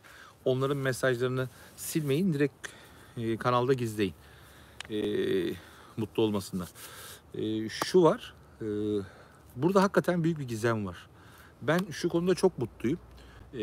İlk defa Ziyaretçiler kanalında Yuşa Manastırı'nı videosunu çektim. 2 kere de canlı yayın yaptım. Daha sonra baktım ki bu konunun uzmanı hocalarım, bu konunun üstüne ciddi anlamda araştırma yapan kişilerin gelip oralarda tekrar araştırma yaptığını gördüm. Senden sonra geldiler mi birkaç Tabii, kişi? yani birkaç İsimlerini kişi vermeyeyim, gelip bayağı kişi geldi. şurada kızmıyorum. Biz araştırdık, emek verdik. Bizim bilgimiz bu kadardı. Biz bilgimiz doğrultusunda insanları aydınlatmaya çalıştık. Arkeologlar da geldi, temizlik yaptı. Ben bir şey anlamıyorum mesela. O bölgeyi niye temizleniyor? Onun Temizlediler altındaki de abi, tüneller niye açıldı? Tamam da yazılı kitabeler aldılar gittiler. Ama Orada altında daha tüneller var. Tamam, helikopterle daha önceden... Biri arıyor bak, Boz. CC. 10 yıl öncesinde... Niye CC? Cici abi. Cici abi. Ha, Ha. sen söyle. Abi, Cici abi diyorum bana ben. He. O çok yardım etti, Allah razı olsun bana. Köpekler için. Oradan bir heykel alındı. Askeriye götürdü onu. Götürdü demeyelim. Gerektiği yere verdi. Yani şeye götürdü. Kendi birliğine Evet. götürdü ve hükümetimiz de askeriye de polisimiz de Tabii. hükümetimiz. Biz severiz onları. Ondan sonra biz biliyorsun meraklıyız bazı şeylerde. Gündüz Özer'le takılırım. Gece kendi ruhanimlerle takılırım. Hiç korkmuyorsun Yok İsmail. abi hiç korkmam. Sen iki bacaklı şeytanlar yanında olmasın yeter. mi? Anladın mı? Bir yolun onları. İnsan İki olarak. bacaklar şeytanlar yanımda olmasın, ben hiç korkmam. Gece sabaha kadar diyor, 6.30'a kadar ormanda dolaşırım. Görevlerim Tek var. başıma dolaşırım. Sen şimdi yani insanlar şunu merak ediyor. Ben o ışık da boyut istemiyorum. kapısını. Hani gece ışık gidiyorum ya. Evet. İlkten giderim. Şimdi ışık gözümü alır. Ormana girerim. Gözlerimi kapatırım. Bir 10 dakika böyle açıp kapatırım. Ormana alışırım. Değil mi? Ormanın sesini dinlersin. Dinlerim. Bakarım. Ee, Karıncanın ayak seslerini duyarsın. Sevgili Tamam, Eray, bitti. Eray Hoca diyecektim, ismini söylemeyecektim. Neyse. İsmail'in fenerini bir ara getir lütfen. Almışsın, herhalde o? vermeyi unuttun. Ha, isim verme. Ağzımdan kaçtı. Şey yap, Ha, gel getir bakalım. inşallah. Hadi. Teşekkürler T-Rap. Abi beni yanlış anlama ama İsmail Bey'i biraz daha fazla konuşturur musun? Çok merak ediyoruz onun bilgileri. Evet, İsmail'i biraz daha konuşturuyor. İsmail'i Abi, konuşturmaya şimdi çalışıyorum arkadaşlar. Konuşturmaya çalışıyor da ve bu abi beni He. kafam öbürlerinde dağıttırıyorlar. Tabii. Konuya atıyor. Şöyle yapalım o zaman. Benden sıkılan sevgili ziyaretçi ailesine, onlar benim konuşmamdan çok rahatsız oluyorlar. Ben video boyunca bir ağzımı açıyorum. Yürü Allah yürü. Arkadaşlar onu da tekrar söyleyeyim. Biliyorsunuz bazen tek başıma oluyorum. O konuştukça kendime cesaret yüklüyorum. Tamam, burada konuşmayayım, haklısınız. Şu an bir saatimiz oldu. Bir 30 dakika daha bir Tamam şey lan, yapalım. ne oluyor, Öbür manyak? tarafta bak, bir şey söyleyeyim mi? Dikkat ediyor musun? Bak nereye havlıyor. Ha, Bak işi var. manastırın oraya havlıyor. Orada ne var? Manastır var. Birisi mi geçiyor acaba? Tık tık tık tık tık tık. Evet, İsmail'e sorularınız var mı? O zaman şöyle yapalım İsmail. 30 dakika daha yayın yapalım. 1,5 saate yayınımızı kapatalım. Bu arada bütçeniz olsun da yollayın arkadaşlar. Yollayın. Hepsi yerine gidecek. Bir kuruş cebimize girmeyecek Allah'ın izniyle. Tabii YouTube biraz alacak oradan. Sorusu olanları alalım. Bir 10 tane sana sorulan sorulara cevap ver. Yani sonra. Şimdi Tamam oğlum. İsmail'e soru sormak Tamam. isteyen var mı arkadaşlar? Tekrar söylüyorum. Yorumlarınızın çoğunu okuyamıyorum. Çok hızlı gidiyor. Bir tanesini yakalarsam soracağım. Gökhan teşekkür ederim. Ne sormak istiyorum? Astral seyahat hakkında bilgi verebilir mi? Astral seyahat hakkında bilgin var mı? Kim sormuş, hemen bakalım. Sevgili Emin Ellerde. Astral'e seyahat yani şey kapısı. Gidiyor ruhaniler. Tamam. Net bilgi vermek istemiyorsun anladığım kadarıyla. Yani ruhani. Ya gelsin buraya. Değil mi? Oturup konuşalım. Elini tutayım. Tamam mı? Gözünün içine bakayım. Eğer ruhlar birleşirse. Ama bana gelmesi için ben içimde söylüyorum. Gündüz değil. Yatsı namazından sonra sabah namazına kadar serbest. Tamam. Peki İsmail abi, Hasan sormuş. İsmail abi hiç hastalandı mı demiş. Bir kere dişimi çektirmeye gittim. Bir şey diyeyim. Hiç böyle üşütme yok mu? Ya Sen nasıl kafadan bir... üşütüm ya. Sen kafadan üşütüm. Hani böyle Hasbinallah. ormanda, karda yatıyorsun. Ha, bak Şimdi arkadaşlar arkadaşlar size gelene bir şey abi anlatsın hemen göstereceğim size. yattığı yer bir Dişimi çektirmek için branda. gittim. Yani ben baktım ciddi anlamda hastalanmıyordu yani. Devamlı Yok. bir de böyle dolaşıyor. Ha böyle şimdi fazla bir şey yok. Ee, Sen ama şey yap. Ben arkadaşlara bir şey göstereceğim şimdi. Teşekkür ederim Şaşıracaksınız. Ajda. Kapatma abi, kapatmıyorum dur. Çok hızlı akıyor arkadaşlar. Bu arada sevgili Gökben çok teşekkür ederiz. Allah razı olsun. Dediğim gibi arkadaşlar kesenize bereket. Hepsi YouTube Tamam, kestikten babacığım. sonra geri kalan kısmı hepsi burada mama olarak gelecek. Bak. Allah'a çok şükürler olsun. Buradan Serhat gelecek abi. paraya ihtiyacımız yok. Serhat abi ben dişimi çektirmeye gittim. Kalp atışlarım 10-20 saniyede bir. Evet. Sizin dedim cihazlarınız bozuk dedim. Benim arkadaşlar dişimi çektirmeye gittim. Kalp atışlarım durmuş. Ama ben yaşıyorum. Şöyle bunlar benim kalp atışlarım. Bir de ayıplı söylemesi bana bir sürü kablo taktılar. Oğlum dedim sizin cihazlarınız bozuk ben ne yapayım? Öbür cihazı aldılar koydular. Yok abi diyor cihaz bozuk değil diyor. Ya dedim nasıl bozuk değil dedim. O zaman ben nasıl yaşıyorum manyak dedim. Doğru mu doktora? Mustafa Yıldız bugün gelmiş. Ne zaman gelmiş? Tünelleri anlatır mı diyor biraz diyor. Ben görmedim onu ya. Arkadaşlar bu arada şunu da söylemek Mustafa istiyorum. Yıldız kim Bir ki? şey söyleyeyim. Görüntü güzel mi arkadaşlar şu an? Görüntüde sıkıntı Allah, var mı? Mustafa Yıldız Bir kopma, gelmedi ya. grileşme falan var mı ışıkta falan? Mustafa Yıldız gelmedi ki bugün. Geldi mi acaba? Bilmiyorum ki. Değil, gayet iyi. Tamam, çok güzel. Şöyle söyleyeyim. O şey İsmail yanına hiç gitmişler. hastalanmamış. Öbürünün Bir de yanına arkadaşlar şöyle söyleyeyim. Bu ziyaretçiler kanalını hepiniz sağ olun, var olun. Bakın pazar akşamı 554 kişi şu an beni izliyorsunuz. İsmail'i izliyorsunuz. Böyle küçük bir televizyon ekranından size canlı yayın yapmaya çalışıyoruz. Yorumlarınızı okumaya çalışıyoruz. Haklarınızı helal ediniz. Benim videolarım ben şimdi sizler için çok mesela bu hafta neden video çekmedim ondan da hemen bahsedeyim. Bu hafta çok ciddi bir yer araştırıyordum. Onun giriş bölgesini bulamadım. Eğer bulursam zaten efsane bir video olacak. O yüzden bu cumartesi video yayınlayamadım. Bir de beni tanıyanlar tanır biliyorsunuz. Ben video yayınlamak için yayınlamıyorum. Yani sizlere layık, sizlerin daha önceden hiçbir yerde göremeyeceği efsanesi ve gizemi olan yerleri bulmaya çalışıyorum. Tabii benim kanalımı birçok define işiyle uğraşan arkadaşlar da izliyorlar.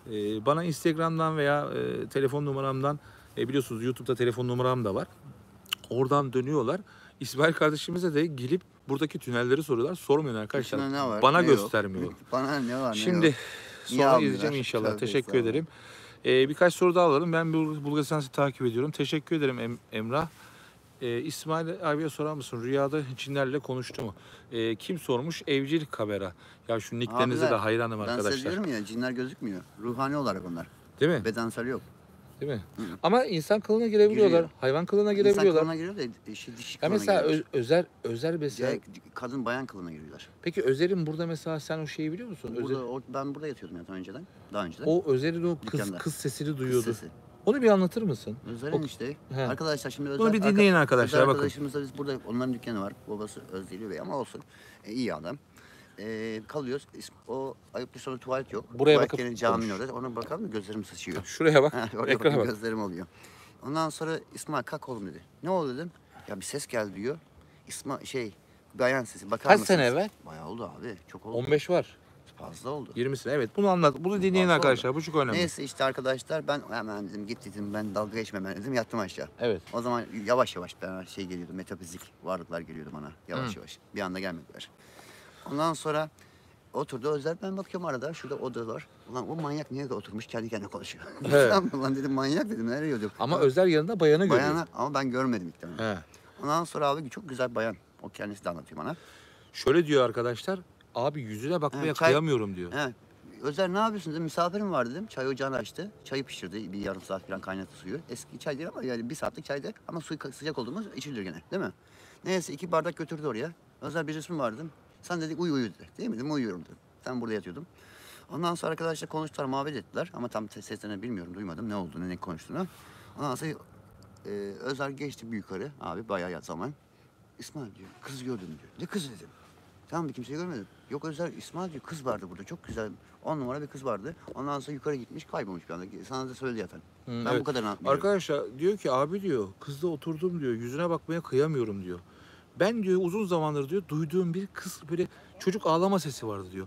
Konuşurken bir baktım o sesi çıkarttı diyor. O sesi çıkartınca eyvah dedim diyor bu dedim diyor. Neyse aşağıda dedim ki diyor git dedim bak şuradan dön aşağıda bayanlar mescidi var. Bu akşam sen orada yat ben sabah sana kahvaltı getiririm. Tamam abi dedi diyor. Ama abi kız o kadar güzel ki diyor gitti diyor. Ben de geldim diyor. O zaman dükkanda kalıyor. İsmail'in yanına yattım diyor. Sabah saat 6.30'da kalktım hani gideyim ona kahvaltı. Bir gittim abi yok diyor. Ondan sonra İsmail'e soruyorum. İsmail demiş ki sen demiş tek başına orada oturup konuştun. Ben kaldırdım kafaya baktım sen kendi kendine konuşuyorsun. Ben de dedim ki diyor delirmişsin sen. Abi diyor yemin ederim diyor bak diyor. Bu kadar diyor net diyor olamaz diyor. Konuştum onunla diyor. Yani sohbet ettim diyor. Çay gittim diyor yaptım diyor. Karton bardak çay götürdüm diyor. İsmail'e soruyormuş. Ben diyor deli diyor sen geldin diyor 2 tane bardak çay aldın sen. Demiş ki İsmail'e bir kızcağız var ona çay götürüyorum üşümüş. İsmail'e dönmüş bakmış. Abi diyor ben bakıyorum diyor ne diyorsun tek başına oturuyor orada. Sen nerede konuşuyor tövbe estağfurullah. Sozan görüyorsun. Şimdi şeyi sormuşlar. Bir sorum olacak diyor bakalım. Sevgili Mustafa Altan. İsmail kardeş bir sorum olacak sorar mısınız? Kendisine pişicik varlık var mıdır? Varsa iletişim kuruyorlar mı? Bundan bahsetmişti. Fizik ne? Metafizik psikik Ha, varlıklar. metafizik. Var zaten 24 senedir orman Abi ben size bir şey söyleyeyim mi? Ablalar abiler.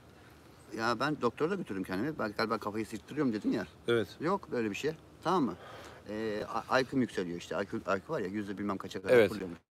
IQ yükselmesi de neden olur? Metafizik varlıklarla olur. Değil mi? Evet. Şimdi böyle bir şey olmazsa ben niye durayım abi burada? 2 tane köpeğim var. Köpeğimi alır giderim. Güzel bir bahçeli ev bulurum. Evet. Giderim orada bir çöpçü de olurum. Ekmeğimi çıkarırım. Ama bir şey tutuyor beni. Bir şeyler tutuyor. Bir güç var burada. Bırakmıyorlar. Çalışmak lafını kesiyorum. Çalışmak istiyorum mesela. Buralarda iş yok. Ben de köpeklerime çok hassasım. Bir anne baba gibi onlara. Bir şey oldu mu hemen koşuyorum. Doğru mu abi görüyorsun? Bir şey yaptığımız zaman bir acaba ne oldu diyorum. Koşuyorum. Bir bağımlılık var onlar. Şimdi onlar bana şey yapıyor. Ya bazen gözlerimi kapatıyorum. Allah'ım diyorum ben çalışayım artık. Bir insanlar bana yardım eder. Nereye kadar? Değil mi? Tabii. Utanıyorum abi. Hani bana para ver diyemiyorum. Utanıyorsun insan. Tabii. Olmaz. Bir alırsın, 2 alırsın. Hep ben alacağım abi. Sen kötü niyetli olsan zaten Hep buraya ben gelen alacağım. insanlardan Ya, binlerce lira alırsın. Yok, adamlar çok para veriyor. Ben istemiyorum. Abi 200 lira var bana yeter diyor. O şükürler olsun. Ben fazla Yani para harcamayı 500 sevmiyorum. versin. Ben Yani sevmiyorum. çok para bozar Sen insanı. sevmiyorum. Özer Coşkun sormuş.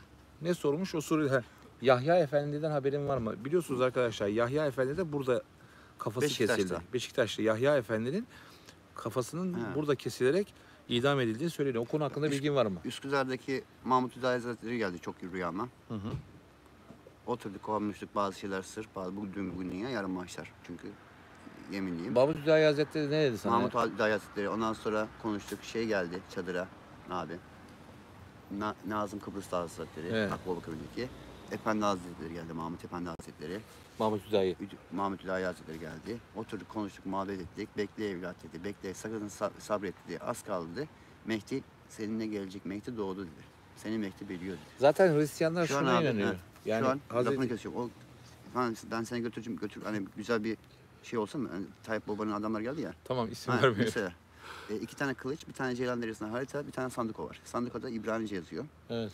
Ee, Herkes onun peşinde mi? 1900 pardon 1457 Evet. milati yazıyor da. Evet. Milat ama İbranice de değil. Bu Sümerce yazısı. Mahmut Sümerce. Hüdayi Hazretleri ne dedi? Hı? Mahmut Hüdayi Hazretleri ne dedi? Mahmut Hüdayi Hazretleri de aynı şeyi istedi. Okşadılar, öptüler beni, sevdiler. Ağlamadılar oğlum dedi. Annem de baban da biziz dediler. Peki Sen seçildin dedi. Gülseren Ben- sormuş yaşadığın ilginç bir olay var mı? Zaten Gülseren anlatıyor şu an yaşadığı. 6. basamadaki ben 7.ye geçiyordum, bıraktım. Neden? Abi bazı sıkıntılarım oldu, gitmedim. Ha. 7. kapıyı açamadım. Ha.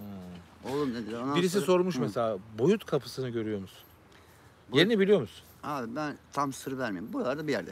Değil mi? Bu Herkes arıyor. Ha, burada. Bu arasında Sen gülüp geçiyor musun boşluyor. onları? Gülüp geçiyorum. Onun üstlerinden geçiyorlar, onu bilmiyorlar. Evet. O kadar şeylerin üstünden geçiyorlar ki. Biraz sonra ona da gireceğiz. O Yuşa kabrinin oradaki mezarlıkların bile bir şifresi var değil mi? Ha, Ali Hoca'nın da şifresi var orada. Orada rahmetli Oğlum, türbede. bak ben sana gösterdiğim yer var ya. Kocaman yer var. Boş arsa var. Değil mi orada? Evet. Ağaç kurulu aslında. 2 tane 2 Evet. oda var. 170 ton altın var içinde. Bizans altını. O bütün definecileri Tamam. buraya çekeceksin. Yok bir şey olmaz. Onu alamazlar zaten. Alamazsınız. Hiçbir güç kuvvet yetişemez ona. Evet. Ancak hükümetimiz alır onu. Hükümet bile zor alır. Zor alır ama alır. Evet. Bir şey var alır. Neyse uzun lafın kısası oradan Yuşa'nın türbesi dışı var ya. Evet. Ali Hoca'yı gördüler ya. Evet. Oradan mezarın altına geçiş vardı. Kapattılar orayı. Ali Hoca uyanık. Geçmesinler diye kendisini oraya gömdü. Ali Hoca rahmetli mi? Oraya Oraya gömüldü. gömdüler ya. Değil mi? Ali Yasin var ya. Türbeler, eski türbeler, türbeler. Allah rahmet eylesin. Hazreti Mehdi doğdu mu? O konu hakkında çok net bilgi Hazreti bilemiyoruz. Mehdi doğdu da abim. Nasıl söyleyeyim size? Ümre'de Mekke'de doğdu. İstanbul'a geldi. İstanbul'un 7 tepesinden birisinde. Burada diyorsun değil Burada mi? İstanbul'da. Ama Evet, 7 tepe. ben de öyle inanıyorum. Ama şu an hazırlık yapıyor. Hatta bizim şimdi liderimiz var ya, lider diyelim. O da ona zemin hazırlıyor. Evet. Şimdi Hristiyanlar biliyorsun Hazreti Bak İsa'nın şeyler geldi geçen gün. Sana unuttum söylemek. İsrail'deki adamlar geldi buraya. ajanlar. Ajanlar Kovsaydın. geldi. Bir sürü papazlar. Ya sen ne yapıyorsun lan manyak dedin. Yapıyorlar Karışıyor abi. musun onlara İsmail? İşaret koyuyorlar gidiyorlar. Ben o işaretleri Bozuyorsun. bozuyorum. Bozuyorsun. değil mi? Bozuyorum. Tılsım yapıyorlar. Tılsım yapıyorlar tabii. E, Çünkü bak haberlere dedi yalnız ya. bir şey söyleyeceğim. A Haber'deki çıktı. Tamam mı? Dedi A Haber var ya, A şey var, canlı haber şeyde. Savaş var ya şu an. Aha. İsrail'in Cumhurbaşkanı Yeşua'nın lafı geçiyor orada. Tamam mı? Yeşua bize emir verdi, yok etmemizi istendi dedi. Biz onun emriyle savaşa devam edeceğiz dedi. Anladın mı? Değişik Şöyle. şeyler oluyor ama şu bir gerçek arkadaşlar. Yuşa Tepesi'nin sırrı yüzyıllardır birçok ilim adamı, birçok bilim adamı tarafından, dünya tarafından araştırılıyor ama bulunmuyor. İsmail 24 senedir. Ama ben size bir şey söyleyeyim. Hep lafını kısıyorum bu abinin. Kes. Yeşua Hazretleri, Yuşa diyemiyorum ben. Yeşua diyorum. Yeşua bin Nuh. Kalbinizde abiler nasıl gelirseniz, güzellikle gelirseniz, güzellikle gidersiniz. O an 3 ile 7 gün arasında dualarınız hemen iletilir. Bütün peygamberler iletilir ama Yeşua Hazretleri'nin Allah'a daha çok yakın olduğu için daha güzel hemen iletme şeyi var. Zaten Hristiyanlar biliyorsun Hazreti Yani İsa'nın Muhammed'den sonra Yeşua, yani Yeşua sonra değil hani. Önce de Muhammed Aleyhisselam var ya, Evet. o 7. şeyde. Ne diyorlar? anladım. Yani var ya, dilim dolaşıyor söyleyemem. Ne diyor o? Birisi Elif'e cevap verebilir Ha, mi acaba? yedinci, Elif'ciğim o altıncıda sorunun İsa var. cevabını biraz evvel yayınladım. Bir daha söyleyeceğim. Yeşua var. Ama kademe kademe. Şey var ya. Biliyorsun ya. Hristiyanlar zaten Hazreti İsa'nın alfa omega yani başlangıç ve son olduğuna inanıyorlar. İşte Hazreti İsa'nın da sonu getireceğine inanıyorlar. O yüzden Hazreti İsa'nın aslında dünyada olduğuna inanıyorlar. Elif 15 defa yazdın sonra cevap vereyim. Rum yetimhanesiyle ilgili konuşmayı biraz evvel yaptık. Araştırmamız devam ediyor. İsa İlgine sonra alakan gelecek. için teşekkür ederim. Bir tane Mehdi gelecek. Mehdi dünyayı hazırlayacak, kuracak. Tek İslam olacak din. Tek din olacak. Son bir 3 soru daha alalım. Hocam Felek Hazretleri hakkında düşüncesi ne? Felek Hazretleri mi? Felek Hazretleri orada çay ocağında geçiyor. Bizim burada felek var ya. Okuyamadım. Serhat o kardeşim başkadır. İsmail'e sorar mısın o bölgede denizde UFO üssü varmış bilgisi var mı Erhan? UFO üstü var da askeri. UFO görüyor musun? UFO önceden gördüm. Bir kere kaç yılında gördüm. Mahmut Hüdayi Hazretleri çadırına gelmiş. Mehdi Aleyhisselam herhalde gelmedi değil mi? Gördün mü Mehdi'yi? Yok abi, Mehdi rüyalarımı görüyorum sadece. Rüyalarında Hayallerinde. görüyormuş. Hayallerinde. Stuttgart'a selam olsun. Konuşamadık. Dur. Bir iki soru daha alalım. UFO dedi değil mi arkadaş? Yuşa Tepesi karşısında Telli Baba var. Onunla ilgili bağlantıları Halil var mı Baba da İsmail Bey? güzeldir. Ben size örnek vereceğim şimdi. UFO'yu bulayım ben size. Ya UFO var da ben Serhat abi yollarım. Serhat abi orada Yabancı ülkeden gelenler ne konuştunuz? Yabancı ülkeden gelenlere ne konuştun demiş Furkan. Arkadaşlar bazen gözümden kaçıyor bu moderatör arkadaşlar. Ben sana yollayacağım, sen de belli bir yap- takım neresi şey olacak? yazanları affetmeyin. Direkt gönderin kanaldan. Şimdi boş ver. Gizleyin yani Kemikleri izlemesinler şey bizi. Çünkü bizim kanalımız Ziyaretçiler Ailesi. Herkesin birbirine saygısı var. Bu arada maddi destek olanlara tekrar Allah razı olsun. Mama paraları çıkıyor. Allah razı olsun veren bilenlere, vermeyenlere. mi? Çünkü ben mamaları biriktiriyorum. Bunun kışı da var arkadaşlar. Zülkarneyn Rabbim- İsmail Küçük Yılmaz. Zülkarneyn hakkında bilgin var mı? Hı? Zülkarneyn. Öyle kötü bakma bana oğlum. Niye kötü bakıyorsun? Arkadaşlar İsmail öyle her soru sorulmuyor. Ben bilmiyorum. Yaşayıp da göreceksiniz arkadaşlar. Vitocuk Mehdi kaç yaşında? 79 doğumlu, sağ omuzunda gül lekesi var. Allah Allah. Dur bakalım vardır bunda da bir şey. İsmail hocam bizim için bir dua okur mu? Tabii ki her zaman için dua bizim anahtarımız. Aynen. Dua her şeyin anahtarı. Biraz sonra yayının sonunda zaten dualarımızı söyleyeceğiz. Hocam Sofular ile Yuşa Tepesi arasında bağlantı var mı? Sofular ile Yuşa Tepesi. Sofular dedim bu Şile'deki Sofular mı? Yuşa Tepesi'ndeki enerji ölçümleri yaptınız mı? Tabii ki bizler de yaptık. Birçok bilim adamı da yapıyor. Yabancı ajanlar da gelip yapıyor. Mehdi Türk mü Arap mı sorar mısın? Arkadaşlar bu soruların bazılarının cevapları vardır, verilmez. Allah bilir. Zaten yakında hepimiz göreceğiz. Rüyada da ben Az görmüş. kaldı. Gece Gençler yatarken bekleyin. iyi örtün 2050'de lütfen. tam netleşecek göreceksiniz. Üstünü görsün. Aydın. Tabii geçersin. ki Aydıncığım. Sen de 24 sene gel bir çadırın içinde yat. Sen de neler görürsün inşallah. Böyle uzaktan biraz şey gibi geliyor. Yanlış anlama, yazdığın yorum böyle doğru söylüyor olabilirsin ama neyse bir şey demeyelim. Abi telefonun çalınacak diye korkmuyor musun diyor. Ya abi ne için korkayım, tövbe estağfurullah. İki tane köpeği var, Abi, yanına Sen yaklaşamıyorsun. söyle, telefon bu ya. Ne diyor? Telefonu mu çalsın? Kudüs Ha, İstanbul. ayıp lütfen, kusura bakmayın arkadaşlar. Gerçekten Bakın. 500 liralık telefon ne olacak? bu Aliyev Kaya gerçekten Kudüs İstanbullu tablolarda hep Boğazbansız var. Evet, canlı yayının başında da bahsettim. Bir yurt dışında bir koleksiyonerde Hazreti İsa'nın Yuşa Tepesi'nde resimlenmiş bir tablosu var. O tabloyu şu an ulaşmaya çalışıyorlar. Evet, zaten bir rivayetlere göre, araştırmalara Yasin göre abi hayırlı yolculuklar. Kabe, ilk Kabe İstanbul Mesaj diyorlar. yapmışlar. Kudüs'ün de yani Hazreti İsa'nın da burada çarmıha gerildiği rivayet ediliyor. Az kaldı deyince 6 ay sonra başlayacakmış gibi söylüyorsun abi. Neye başlayacağım anlamadım. Az kaldı deyince 6 ay sonra mı başlayacak diyorlar. Yok, Şey yapmayalım. Arkadaşlar şu an 80. Aslında dakikayız. dolaşacak da kamera yapsaydık dolaşırken. İşte yapacaktık da Götürdüm İsmail. seni başka yerlere. Ha, Onu- oradan aşağı bir tekme aşağı yürüsen de. Seninle dolaşmak biraz sıkıntı. Yok ama dolaştım mı daha güzel olurdu abi. Köpekleri bağlardım, tamam mı? Lop ışıkta götürdüm seni biraz yerlere. Mustafa'cığım, Oradan Rabbim bakardık. seni gideceğin yere kazasız belasız gitmeyi nasip etsin. Ayağına taş değmesin. Sağ salim gitmek istediğin yere git inşallah. Rabbim seni gecenin tüm şerlerinden, kötülerden korusun inşallah. Sen de Mustafa kardeşim yoldaymış, araba kullanıyormuş. Bir dua eder misin dedi. Gideriz Araç abi kullanıyormuş. Cevap bekliyor. Tarsus kasası. Tarsus kasasıyla ilgili konuşmuyorum arkadaşlar. Bilgim yok. Hocam Hüseyin Güngör Hak'te ne? Hocam Hüseyin Güngör Hak'te şişsin ve hem aynı şeyleri söyledi. Hüseyin Hoca da, Hüseyin Güngör de, Hüseyin abi de iyi bir insandır. Burada Herkesin İstanbul'da olan arkadaş- var mı? Şu an canlı Şu an İstanbul'da canlı yayında olan var mı arkadaşlar? Ajanlar nereye açtı Furkancığım? Ajanlar zaten her dakika aramızdalar. Gelip işte bizim şu an konuştuklarımızı, İstanbul'da Yuşa'nın ha, gizemini, cehennemin anahtarını, boyut kapısını bunları araştırıyorlar. Yani bizler uyurken onlar araştırıyorlar. onlar Şu an İstanbul'da var su, çok var. Ha, su uyur Mustafa düşmana var, uymaz. Ahmet var, Evcil Kamera var, Alper var, Üsküdar'da. Heh, Merak ediyorlarsa beni boş verin. Heh. Bir şeyleri merak ediyorsa çarşamba gecesi, Tamam. perşembe cumaya bağlan gecem Tamam. var. Evet. Gece Hava- kaçtan sonra? 12'den sonra. 12'de olur, ulan yatsı namazından sonra. He. Tamam mı abi? Eğer çok içinde sıkıntısı olan, derdi dermanı sıkıntısı çok olan, hasta olan insan varsa bizim ilk çektiğimiz yer var ya, Çeşmenin arkası. Hı. Orada bir tane bank var. Tamam. Bismillah desin. Ne kadar gelmiş geçmiş peygamberimize dua yollasın. Şehitlerimize, ölülerimize. Gitsin oraya, kıbleye doğru kafasını çevirsin. Şöyle bir yatsın, telefonu da kapatsın. 10-15 dakika sonra onlar ruhaniler gelirse gelir. Onların içine gelirler, düşüncelerini, her şeyi, bir hayal bir de uyku anındadır ve şöyle bir sarsma olur ona. Yaparsan onlar gelir, korkmaz. Sen mesela geçen gün biz buraya 11-12 kişi geldik. Hı. 11-12 kişiyle konuşmuyoruz da sadece bir kişiyi O seçtin. çocuğu seçtim ben. Neden seçtin? O çocuğa dedim, Rabbim dedim, var mı işlerinde birkaç kişi dedim. Sadece o çocuğu aldım. O çocuk da burada izliyorsa yazabilir. Evet. Ona gerekenleri Ha, söyledin. annesi gittin. orada kaldı yani. Evet, geçen gün bir 11 kişi geldik buraya arkadaşlar. Çocuk seçildi. Bir tane çocuğu aldı, uzaklaştırdı. Bir şey söyledi çocukla. Çocuk da mutlu bir şekilde gitti Ne yani. yapayım abi? Ne söylediğini de bilmiyorum. Aramızda o. Engin, boyut kapısı nasıl bir şey? Tarif edebilir mi? Çok güzel bir soru. Bunun tarifini yapabilecek bir insan Ademoğlu daha yoktur diye düşünüyorum. Bilse bile zaten söyleyebileceğini zannetmiyorum. Zaten evet. o boyut kapısından gördüğün zaman için içine gider. Değil mi? Aha. Şimdi saniye. bazen tabii bak sen keyfine.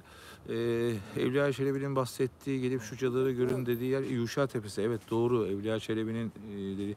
Arkadaşlar yaklaşık 1,5 saate geldik. Yavaş yavaş sağ olun, var olun. 585 kişiyiz. Allah razı olsun. Bizi izliyorsunuz. Dilimiz döndüğünce sevgili İsmail'le sohbet edip bilgiler paylaşmaya çalışıyoruz. Dediğim gibi çok mutluyum. Yuşa Manastırı'nın videosunu çektikten sonra buraya bir ilgi alaka daha fazla arttı. Takip ediyorum. Birçok kişi gelip buradaki boyut kapısını arıyor. Zaten yıllardır cehennemin şifresini arıyorlar. Göker'cim hoş geldin. Güzel. Yavaş yavaş bitireceğiz. Son bir iki sorunuz varsa onları alalım. Hocam İslam'ı okumadı alalım. Ya bismillah. Mustafa'cığım okudu. Ben de okudum. Rabbim seni varacağın yere ulaştırsın inşallah. Kazasız belasız gideceğin yere ulaş inşallah. Dediğim gibi Kahtani'yi sorar mısın? Kahtani'yi okuyamıyorum. O kadar hızlı gidiyor ki. Ben birisini okurken arkasında 10 tane gidiyor. İsmail öyle kötü bakma bana. Hazreti Süleyman'ın mezarı İstanbul'da mı? Tamam babacığım. Hazreti Tamam, Süleyman'ın mezarı İstanbul'da mı? Çok güzel. Hiç araştırmadım. Hiç bilgim yok. Yayın devam edecek arkadaşlar. Bu arada yoğun istek üzerine WhatsApp grubunu kurdum. Moderatör arkadaşlar buradan link atabilirler. WhatsApp grubumuza gelip ziyaretçilerin videolarıyla ilgili yorumlarınızı, eleştirilerinizi yapıp birbiriniz arasında sohbet edebilirsiniz. Tabii ki topluluk kurallarına uyarak. Sevgili Serkan Yılmaz teşekkür ederim. Beni bu saatte yalnız bırakmadınız. İpek çok teşekkür ederim. Şu son arkadaşlar maddi durumu iyi olanlar bir yollasın bir şeyler. 1 lira da olsa kârdır. Bu emin olun ben canlı yayınlarda böyle çok şey diyorlar bazen çok üzülüyorum dilencilik yapıyorsun falan diyorlar ama hayırlı bir yere gönderiyoruz. Bir kuruşunu bile gırtlağıma sokmuyorum buna emin olun. Geçen sefer geldiği gibi. Manisa diye söylediği Hazreti Süleyman'ın mezarı. Hazreti Süleyman mezarı Rabbim cümlemizden razı olsun. Bu saatte bizi sıkılmadan izleyen bak senin bu köpekler var ya beni deli ediyor. Neden biliyor musun? Hepsinin kafası o Tamam, işte orada. manastırın oraya bakıyor Oraya ve gidiyor. orada bir şey görüyorlar. Arkadaşlar şu an göremiyorsunuz ama bakın köpekler şurada biraz sonra gösterebilirim. Evet. Devamlı şu Ama şimdi manastır renkli o. Siyah beyaz olsa kızıl ötesi veya siyah beyaz çekim. Orada görürdük. ve devamlı arkadaşlar orada huysuzlanıyorlar ve orası yasak bölge. Girilmesi zor bir bölge. Ciddi anlamda şey var. Bu arada dediğim gibi lütfen fırsat bulursanız WhatsApp grubumuza katılın. Neden katılın arkadaşlar biliyor musunuz? Bir, bizleri takip eden insanları tanımak, büyük bir aile oluşturmak istiyoruz. Sizlerin bana vereceği fikirlerle ziyaretçiler ailesini daha iyi nerelere taşıyabiliriz ona bakmak istiyoruz. Güzel şeyler yapmak istiyoruz. Şu an gördüğüm kadarıyla 2 yıldır beni takip eden bu arada göremedim. Yurt dışından maddi imkan yollayan dostumuz Allah razı olsun. Sevgili moderatör arkadaşlarım şey yapıyordur. Ziyaretçiler... Abi ben sana bir şey söyleyeyim. Lafını kaçacağım. Kes. Arkadaşlar kusura bakmayın hep böyle lop diye atıyorum İyi konuya. yapıyorsun. Serhat abi ben yalakalık gibi olmasın. Bugün dünya yarın maaşlar. Serhat abinin kalbi çok temiz arkadaşlar. Allah razı olsun. En fazla 2 yıl sonra var ya. O hocalar dediğinde var ya hoca. Yok biz... Onunla çıkacaksın abi. Aha. Ha buraya yazdım silme tamam mı? Benim Yazma şu oraya. eksiğim Ben sana var. söylüyorum. Çok bilgim var. Bilgimi paylaşamıyorum. Senin Yani kalbin konuşamıyorum. Çok şeffaf abi. Duygusal bir kalbin var. Allah razı şeffaf. olsun. Allah razı olsun. İnsanlar çok acıma şeyin var. Yani cebinde olmasa bile doyurmak istiyorsun sağ olsun. Allah razı insanlara. olsun. O yüzden işte Allah sana hep verecek. Ben şunu Ha, hep söylüyorum verecek. arkadaşlar. Biz elhamdülillah Müslümanız. Bir sonuçta belki yayında Hristiyan olan vardır, Yahudi olan vardır. Sonuçta hepimizin inandığı bir Allah var. Ama Müslümanlığın en yapma büyük babacığım. kurallarından bir tanesi de ne diyor? Hani hep duyarız ya. Komşunu açken. Ben Bakayım. gideyim sen kayda bak abi. Sen şu feneri al. Orada ne var acaba İsmail? Bunlar var ya canavar yaklaştırmıyorlar arkadaşlar. İsmail'in yanına yaklaştırmıyorlar. Dediğim gibi Müslümanlığın en güzel gerçi bugün dünya arkadaşlar hani elhamdülillah Müslümanız diyoruz ya Müslümanlığın Kur'an-ı Kerim'de anlatıldığı gibi ayetlerde anlatıldığı gibi yaşasak Peygamber Efendimiz sallallahu aleyhi ve sellemin hadislerine uyarak yaşarsak emin olun dünyada bir tane aç insan kalmaz arkadaşlar ya aç insan kalmaz yani ama maalesef biliyorsunuz işte Siyonistler şunlar bunlar dünyayı yok etmeye çalışıyorlar bir takım güçler bunlardan da zaman zaman bahsediyoruz. Nereye? Orada bir şey var kanka. Biri mi dolaşıyor acaba? Birisi olsa titreyecek abi. Değil mi? Sesi duyarız. Dediğim gibi yurt dışından izleyen dostlarımız var. Sağ olun, var olun. WhatsApp grubuna girin, şöyle girin. Evet orada telefon numaranız gözükecek. Oradaki telefon numaranızı tanıdığınız tanımadığınız herkes gözükecek ama zaten topluluk kuralları var. Orada şunu söyleyeyim dostlar. büyük bir aile olup ziyaretçileri daha iyi nereye taşıyabiliriz Rabbim. ona bakacağız. Nasip olursa gitmek istiyorum. Emrah inşallah. Abi tüm dinler tarihi Türkiye'de oluşmuştur. Evet bence de Yalçın. Yani ilk Kabe'nin İstanbul olduğu söyleniyor. Hazreti İsa Aleyhisselam Yuşa Tepesi'ne geldi mi? Burada çarmıha sözde Hristiyanların inandığı çarmıha gerilme olayı burada mı gerçekleştirdi? Bakın. Hazreti Musa ile Anlatsın. Hızır Aleyhisselam Yuşa Tepesi'nde buluştular. Abaya suyu burada. Bak. İsmail 24 senedir Hı. burada ormanda yaşıyor.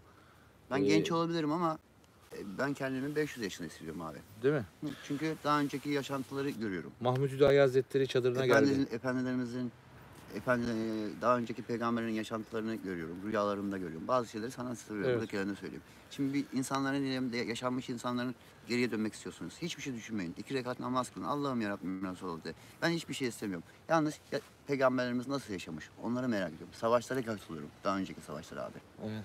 Şimdi ben onu boş verin. Şimdi bak Yuşa Hazretleri yaşıyor. Evet. Karşımızda ne var? Yoros Kalesi. Yoroskos. Bu tarafta ne var? Telli Baba. Evet. Ne oldu? Üçgen oldu. Evet. Üçgenin ortasında ne var? Ne var? İndiniz ya, çekim yaptınız. Evet. Ne var? Biraz Manastır akıl var, Şey, evet. Manastır. Niye üçgen almışlar? Evet. Hı? Bir Üçgen. de neden mesela Bak şimdi. İsrailliler buraya Ha. geliyor? Telli Baba orası. Evet. Yuşa burası. Orası ne oldu? Üçgen oldu. Üçgenin ortasında niye göz var? Evet. Tahmin et. Neden Üçgenlerin içinde göz oluyor. Neden? Neden? Neden? Burası da manastır. Göz şeklinde. Evet. Peki bir şey söyleyeceğim sana. Uydudan bakınca da gözükmüyor. Uzaktan burası askeri şey var. Sistem bozucu var. Evet. Orada mesela arkadaşlar Bak 3 tane sıkıntı drone var. düşürdüler burada. Evet. Askerinin sistem dışı var. Radyo frekans ayarlarına giriyorlar. Düşürüyorlar. Çekim yasak. Öyle. Bir etrafı arkadaşlar etrafı gezemiyoruz. Şöyle ki İsmail'in köpekleri şu an yanımızda. Biraz aksi bir tanesi. Aksi ben yanına yaklaşamıyorum. Bir de şu an tertibatımız gezecek gibi değil. Bu haftalık kusura bakmayın. Yecüc Mecüc uzaylılar mı diye sorar mısınız abicim? Arzu kardeşim Yecüc ile sormuş. Mecüc baş aşağı duruyor. Yecüc ile Mecüc uzaylılar mı bilinmiyor. He. Onlar Yani baş ben aşağı o konuda duruyor. bir bilgim yok. Bir mağaranın Şunu içinde baş biliyorum. aşağı. Yecüc ile Mecüc ile ilgili ayetlerden, Kur'an-ı Kerim'den ki ayetlerden bildiğim kadarıyla söyleyeyim. Yanlışım varsa düzelsinler. Onlar kazmaya devam ederler. Devam edip Kazarlar, kazıyorlar ama kazarlar, bir türlü kazarlar, bulamazlar. kazarlar. Gün ışığını gördüklerinde düdük çalar. Onlar tekrar istirahate çekilirler. Ertesi gün tekrar kazmaya devam ederler. Gün ışığını buldukları zaman tekrar istirahate çekilirler Zaten diye biliyorsun. ayetler vardır. Onların Yecüc ile Mecüc'ün dünyaya çıkıp dünyaya felaketler getireceği zamanı Allah'tan başka hiçbir şey bilmez. Uzaylılar mıdır bilinmez. Ama ben şunu söylüyorum. Güngör çok teşekkür ederim. Şunu söylüyorum. Benim birçok girdiğim bu mağaralar, tüneller bence şahsi fikrim dünya dışı yani cinler tarafından yapıldığına ben eminim. Çünkü bazı granit taşları o kadar güzel oyulmuş ki bir insan gücüyle Öyle. yapılması mümkün değil Hı hı. arkadaşlar. İsmail yavaş yavaş bitirelim. Bir şeyler He. söylemek ister misin? Bak mesela He. bizim İstanbul'da Atina'dan Fransa'ya tüneller var. Evet. Biliyorsun değil mi? Sen şu tünelleri niye göstermiyorsun? Abi ya? resmi kanun getir bana. Resmi kanun getir. Tayyip- Bir tane manyak dedi ben jandarmayım dedi. Resmi kanun getirdi ama öyle resmi değil. O da kaçak bir şekilde. Evet. Bana gerçek resmi kanun getir ben sana nelere götüreceğim oraya. Evet. Daha bunun altında bu Resmi kanun Burası derken en büyük tepe öbür burası. boyuttan mı izin alacağız? Bu abi boyut. hükümetten alacağız. Ha. Yani hükümet Hükümet gelmedi. sorusu hükümete de söylemiyorsun. Tamam hükümet söylüyorum. Ha, söylüyorsun. Ama hükümetin adamları geliyor bana kaçak olarak geliyor. Ha. Ben ne yapayım onu? Ben resmi kanun. Kaçak olarak gelmeyin Yani arkadaşlar. nasıl sen şimdi gazeteye yazıyorlar, gazeteye çıkıyor. Öyle bir kanun getir bana. Arkadaşlar WhatsApp Göker'cim linkini tıkladan olmadı. YouTube hakkında kısmında ve Instagram açıklama kısmında WhatsApp hattımız var. Bak ben geldi buraya araştırmacı yazar var ya. Kim? Volkan Kemal Ergonokon. He, Eğer adamlar varsa sorabilir. Yıllar He. öncesi Hakan abiyle geldiler. Hakan Çebi'yle. Ya bence bilir. İsmail ben senin varlıklarına konu yalansa arasınlar sorsunlar. Peki bir şey söyleyeceğim. Haluk Hoca seni niye gizli gizli çekti? Onu diyor. O çünkü o konu başka. He. Volkan Kemal Ergon geldi arkadaşlar. Dinleyin yıllar öncesi. arkadaşlar bunu. Ben İsmail dedi senin içindeki varlıklarla konuşmak istiyorum dedi. Tamam mı hocam dedim ama dedim döverse seni karışmam dedim. Doğru mu? tamam. Çarpar mı? Bana bir ilgilenmez. Duanı oku dedim. Ayette cin suresi var. Onu okumadan gelmez gömer dedim. Tamam. Ondan sonra Lara diye benim içimdeki bir kız geldi. Onunla konuştu. Yalansa araya sorabilir kendisine. Tanıyanlar varsa. Yılma şeyi Volkan Kemal Ergün o konu var. Oraya şey Hı hı. Cinler Alemi diye bir sayfası var ya o. Ondan sonra konuştular ettiler.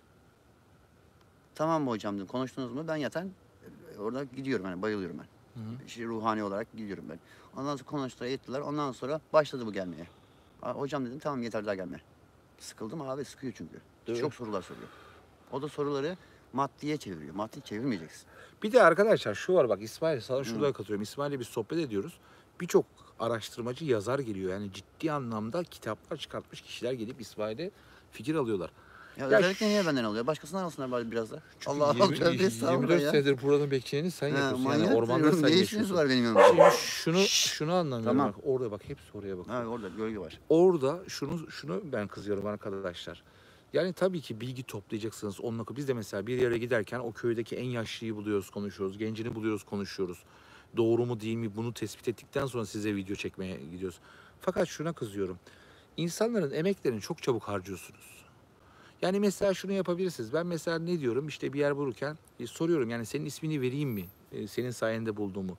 Mesela buraya gelip sevgili büyüklerim, sevgili araştırmacılar İsmail'i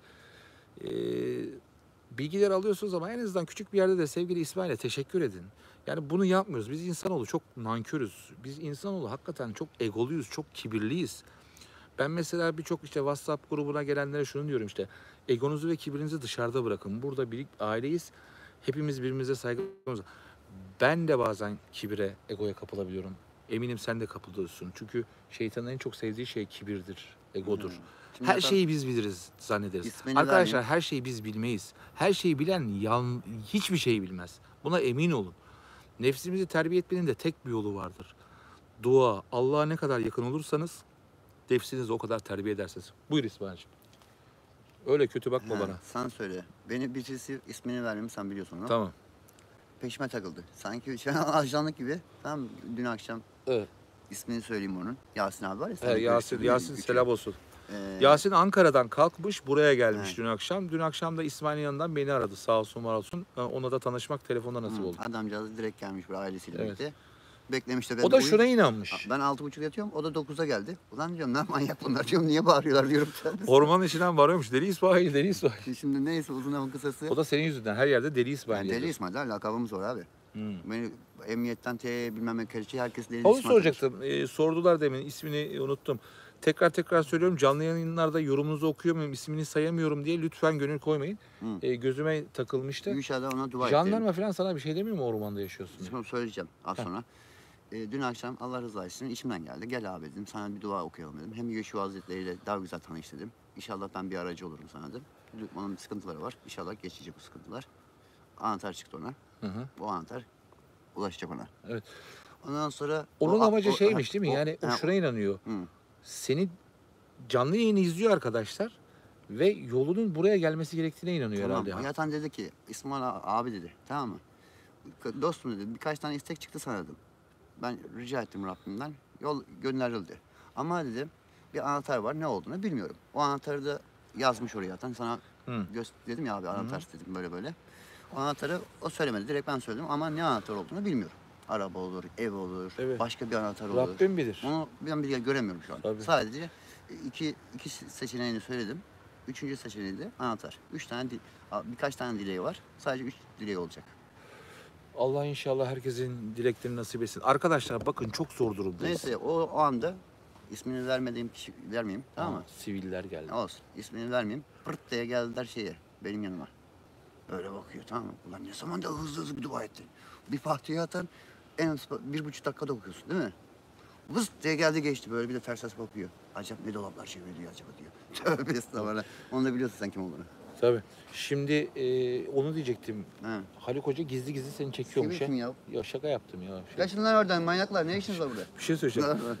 He. Haluk Hoca seni niye gizli gizli Ya çekiyordu? abi ben bilmiyorum ki kamera elindeki telefonla çekmiş. Ben de diyor ki ben girip çıkıyorum ya oradan. He.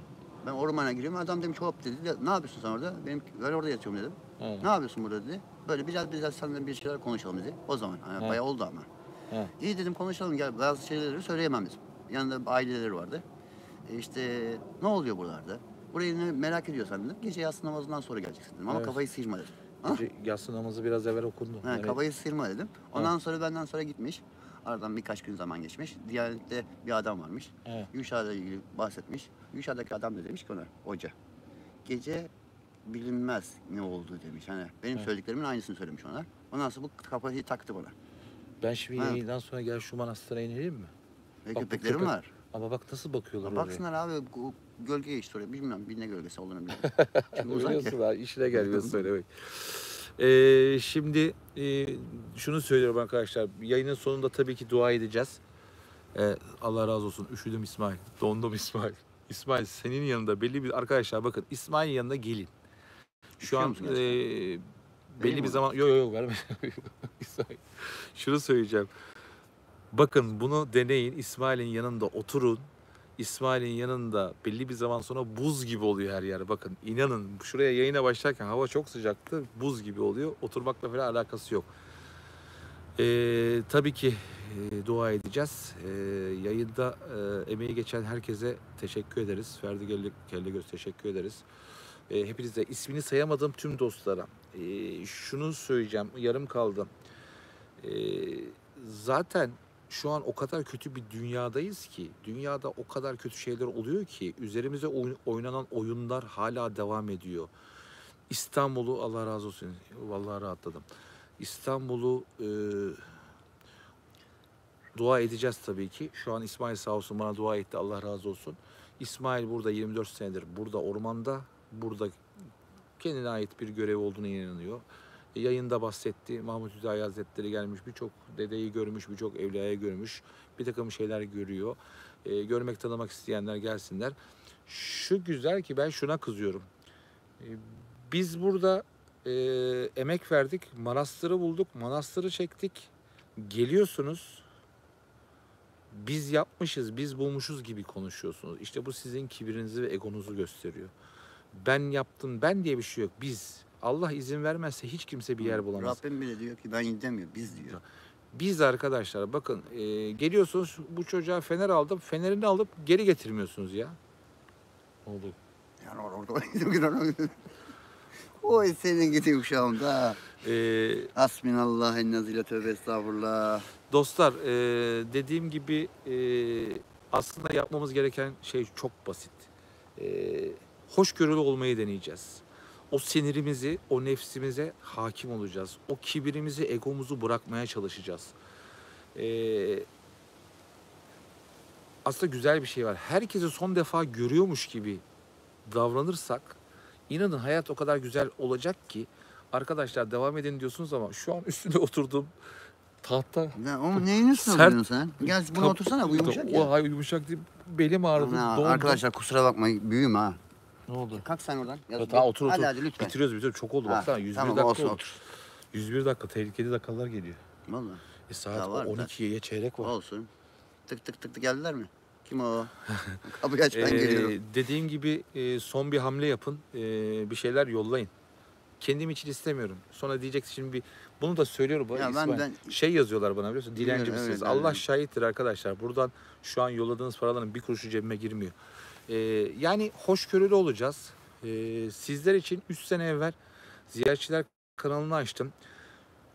YouTube'daki saçma sapan cinli hikayeleri gösteren kişiler şu an hepsi bitti arkadaşlar. Ben 3 yıl evvel açtığımda İnanmasın bu öyle sözde şeylere paranormal video çeken arkadaşların çoğu gitti. Hı. Bir tanesi fuhuş çetesinden yargılandı. Bir tanesi bilmem neden abi. O yargılandı. cinlerle diyorlar ya, Hepsi içini bitti, gördük, şöyle gitti. yaptık, bir şey oldu, gözleri para. Ya hangi manyak çekiyor onları? Ulan cin görünmüyor Tabii ki. canım. Manyaklar. Allah doğrunun hep Tövbe yanındadır. estağfurullah. Çok şükür elhamdülillah sizlerin sayesinde bugün güzel bir yere geliyoruz. Her geçen gün artıyoruz. Doğruyu yapmaktan şaşmayacağız. Varsa var, yoksa yok Babacığım diyeceğiz. tamam geleceğim. Kanalımı biraz daha paranormal olaylardan ziyade keşif olaylarına, tarih olaylarına. Ama şunu da söylüyorum. Bakın yer altına giriyoruz ya arkadaşlar. Paranormal dünya aslında yerin altında, doğru mu İsmail? Ya, herhalde çok Onlar güzel yerin olmuş. altında. Yecüc Mecüc bile Hı. yerin altından çıkacak arkadaşlar. Bütün kötülükler yer altından Zaten çıkacak. Yecüc'le Mecüc çıktığı Şeytanlar zaman, da yerin Yecüc'le altında. Mecüc çıktığı zaman biliyorsun. Tabii. Dünyadaki bütün yiyecekler, suları içecekler. Tabii. İnsanlar su Büyük bile bir vermiyor. felaket olacak. Evet. Büyük felaket En son olacak. Kamil bir dil şimdi oluşuyor. Kabil mi? Ne diyorlar var ya. Kabile. Onun en son şey olacak, sen söyle. İnsanlara saldıracaklar. Yiyecekler bitecek ya. Tabii. Bu sefer insanlar yemeğe başlayacaklar. Yani tabii ki rivayetler var. Allah bilir ama çok büyük oldukları söyleniyor. Yani Önceki dünyayı insanlar felaket. biliyorsun. Tabii. Arkeologlar çalışıyor ya. Ananı avradın kafatası bu kadar. Tabii. Demek ki boyuna kadar. Bilmediğimiz çok şey var arkadaşlar. Görmediğimiz çok şey var. Mesela bu hafta... Duydun mu? Evet. İçeriden sesi. Evet ne o? Bayan sesi gibi. Evet. Değil mi? Şu an tehlikeli bir yerdeyiz arkadaşlar. Manastır dibimizde. Dolaşamıyoruz. Sesi duydun mu? Duydum. Eğer bazı şeyleri zaten... Bana mesela şunu da hemen açıklayayım. Çok soruyorsunuz. Neden geceleri çekiyorsun? Şimdi geceleri yalnız başınayken veya bir yere gittiğiniz zaman adrenalin daha yüksek oluyor. Ve bir takım varlıklar geceleri daha çok dışarı çıkıyor arkadaşlar. Amacımız o adrenalini, o korkuyu sizlere yansıtmak. Dostlar, yayınımızı yavaş yavaş sonlandıralım. Tamam. Onlar oraya bakıp avlular. Şimdi yayından sonra oraya bakacağım. Ama ben sana bir şey söyleyeyim mi? Dediğim gibi sevgili İsmail'e huzurlarınıza teşekkür ediyorum.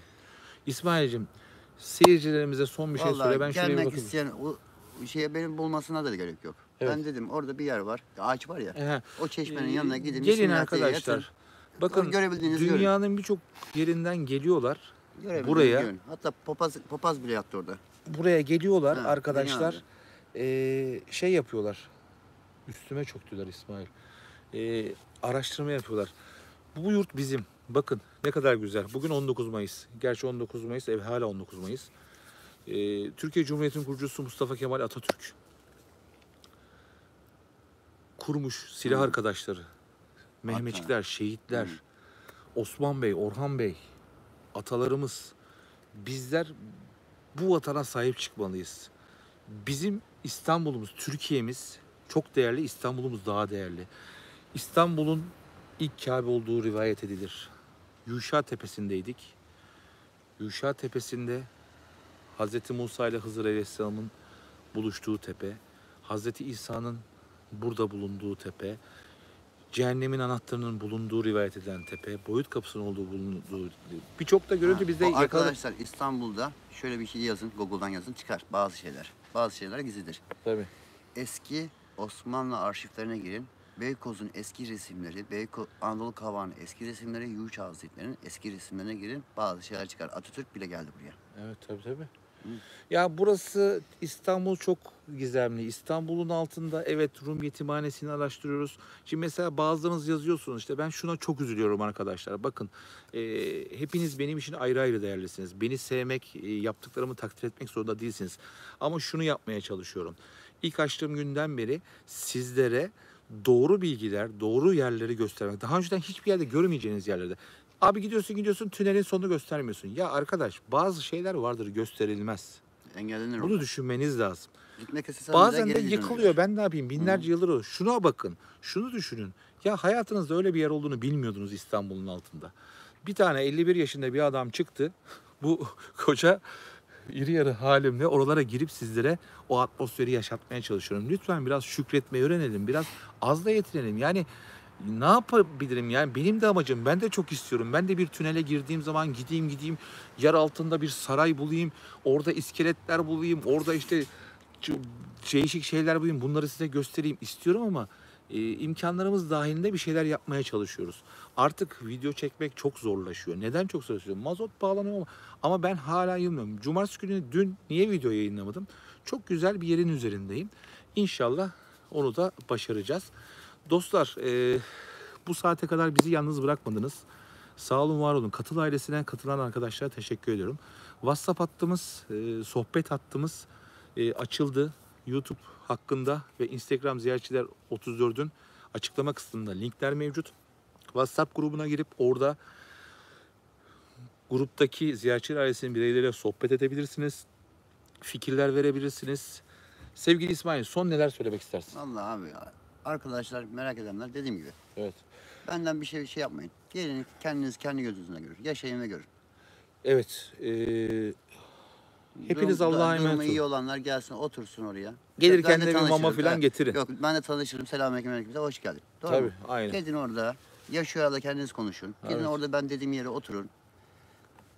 Kendiniz iletişime Ben geçin. mesela burasını birisine gösterdim. Hayatımda ben mesela arkadaşlar bana kızıyorsunuz. Neden videolarında yer konum bildirmiyorsunuz diye. Bakın ben burasını birisine gösterdim. Başladı burayla ilgili araştırma. Lan bir tane de bir yerde desene sevgili Serhat. Ziyaretçiler Serhat'ın sayesinde. Hep biz yaptık, ben yaptık. Kimseye göstermememin sebeplerinden birisi de deficiler zaten yeteri kadar orada gidip talan ediyorlar ya. Birileri de gidip orada çarşaflar gidip sizlere cin diye göstermesinler diye. Arkadaşlar Yuşa Tepesi'ndeydik, canlı yayındaydık. Bu saate kadar bakın 560-580 kişi bizleri yalnız bırakmadınız. Sevgili moderatörlerim, Bozok Ayaz'da, sevgili eşim Volga, Ebru burada mı görmedim. Kelebek etkisi. Çok teşekkür ederim. Yayını yönettiniz. Hepiniz haklarınıza helal ediniz. Rabbim tüm dualarınızı kabul etsin inşallah. Yolda olanların varacakları yerlere kazasız belasız varamalarını nasip etsin inşallah. Bu zor zamanda birlik olmamızı nasip etsin inşallah. Rabbim aç olan, soğukta üşüyen, ihtiyacı olan herkese yardım etsin. Bizler de imkanlarımız dahilinde yardım edelim. Her şeyi de Rabbimden beklemeyelim. Rabbim kimine verir, kiminin imtihanı çöpten ekmek toplamaktır. O onun imtihanıdır. Kimi Mercedes'e biner, o Mercedes'e imtihan olur. Herkese bir imtihanı var. Mesela İsmail'in imtihanı 24 senedir ormanda. Bakın arkadaşlar, ben yollarda kalıyordum ya. Abinin lafını kesiyorum. Ekmek atmışlar çöpe. Yarısı ıslak, yarısı temiz. Rabbim bakıyor, sınıyor beni. Rabbim biliyor zaten ne yapacağımı. Bismillah dedim. Ekmeğin kirli yerini aldım, temiz yerini yedim. Evet. İstesem giderdim, hırsızlık yapardım. Başka bir şey yapardım, gaz yapardım, bilmem ne yapardım. Yapamazdım. Gücüm, kuvvetim var. Yok mu? Rabbim belli bir yere kadar giderdim. İnsanın giderdim, tam gelirken sökülen paraları keser atardım. Olur mu? Olmaz. Açta kalsan o teycini kirletme abi. Tabii. Ha, ne güzel bir duygu bu. Allah arkadaşlar şunu unutmayalım bakalım. Biz şu an bir dünyadayız. Belki bir farklı bir boyuttayız. Belki bir simülasyondayız. Belki bir yerde uyuyoruz. Ya sen şu an ışıksın, ben ışığım. Sonuçta enerjiyiz. Enerjiyiz. Ama şu bir gerçek. Kiminiz Allah'a inanıyorsunuz, kiminiz uzaylılara inanıyorsunuz. Evet, uzaylılar da var. Bu kainatı Rabbim bir tek bizi yaratmadı. Öyle. Bizden başka varlıklar da var. Dünya kadar alem var. Önemli olan şu arkadaşlar. Biz etrafımızda, yanımızdaki insana imkanlarımız yettiği sürece Allah'ın bize verdiği imkanları onlarla paylaşırsak bu dünya daha güzel olur. Kalbimizdeki kötülüğü duayla yok edebiliriz. Nefsimizi terbiye edebiliriz. İnsanlara daha saygılı olmalıyız. Bakıyorum insanoğlu işte bu havadan filan atıyorlar, enerjiler yolluyorlar, frekanslar yolluyorlar. İnsanlar artık birbirlerine saldırıyorlar. Çünkü amaçları insanoğlunu yok etmek, kendi düzenlerini kurmak. İşte bunlar neyle yapıyorlar? Cinni varlıklarla, şeytanla anlaşarak yapıyorlar. Bakın şunu söyleyeyim. Dünyada bugün 7 milyar insan varsa bunun belki 1 milyarı aslında insan görünümünde iblisler. Yani soruyorsunuz da ben şuna inanıyorum. İnsan kılığında çok cinni varlık var, iblis var. Hem cinni var hem uzaylılarla anlaşmalar var. Uzaylılar bu dünyada Var. İçimizdeler. Ben- Ama insanlar bilmiyor, bazı insanlar. Gerçeği böyle kalbi güzel, kalbi Allah tarafından açılmış insanlar arkadaşlar. Dikkat edin. Hem cinnileri görürsün ama genellikle %90 uzaylılar aramızda abi. Tabii. Hep çip takılmışlar. Bazı insanlar çip takılmış. Ulan acaba ben de şüpheleniyorum. Burada bir şey var. Doktora gösterdim. Demir parçası var diyor ama bilmiyor ne olduğunu. Evet. Yani dediğim gibi hoşgörülü olalım. Saygılı olalım. Saygımızı yitirmeyelim. Bakın WhatsApp grubunun kuralı daha 2 gün oldu. Şu an 200 kişiyi geçtik. Çok güzel sohbetler oluyor. Birbirimize saygımızı yitirmediğimiz sürece, birbirimize tahammül ettiğimiz sürece bu dünya daha güzel olacak. Ve biz güçleneceğiz. Dünyanın gözü bizde arkadaşlar, Türkiye'de. Türkiye öyle güzel bir ülke. Bütün Herhalde dinlerin dünya doğduğu bir öyle. Hepsi coğrafya. kıskanıyor bizi. ve diyorum ya Türkiye'nin altında 7 tane 8 tane Türkiye var.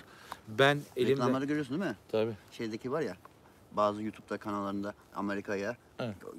isteyenler geliyor çalışmak için bilmem Evet. şey. Hepsinin bizde gözü var abi. Tabii. Kendi ülkelerine baksınlar. Bakıyorum abi, baktım Amerika'nın sokaklarına adamlar çekmiş böyle zombi.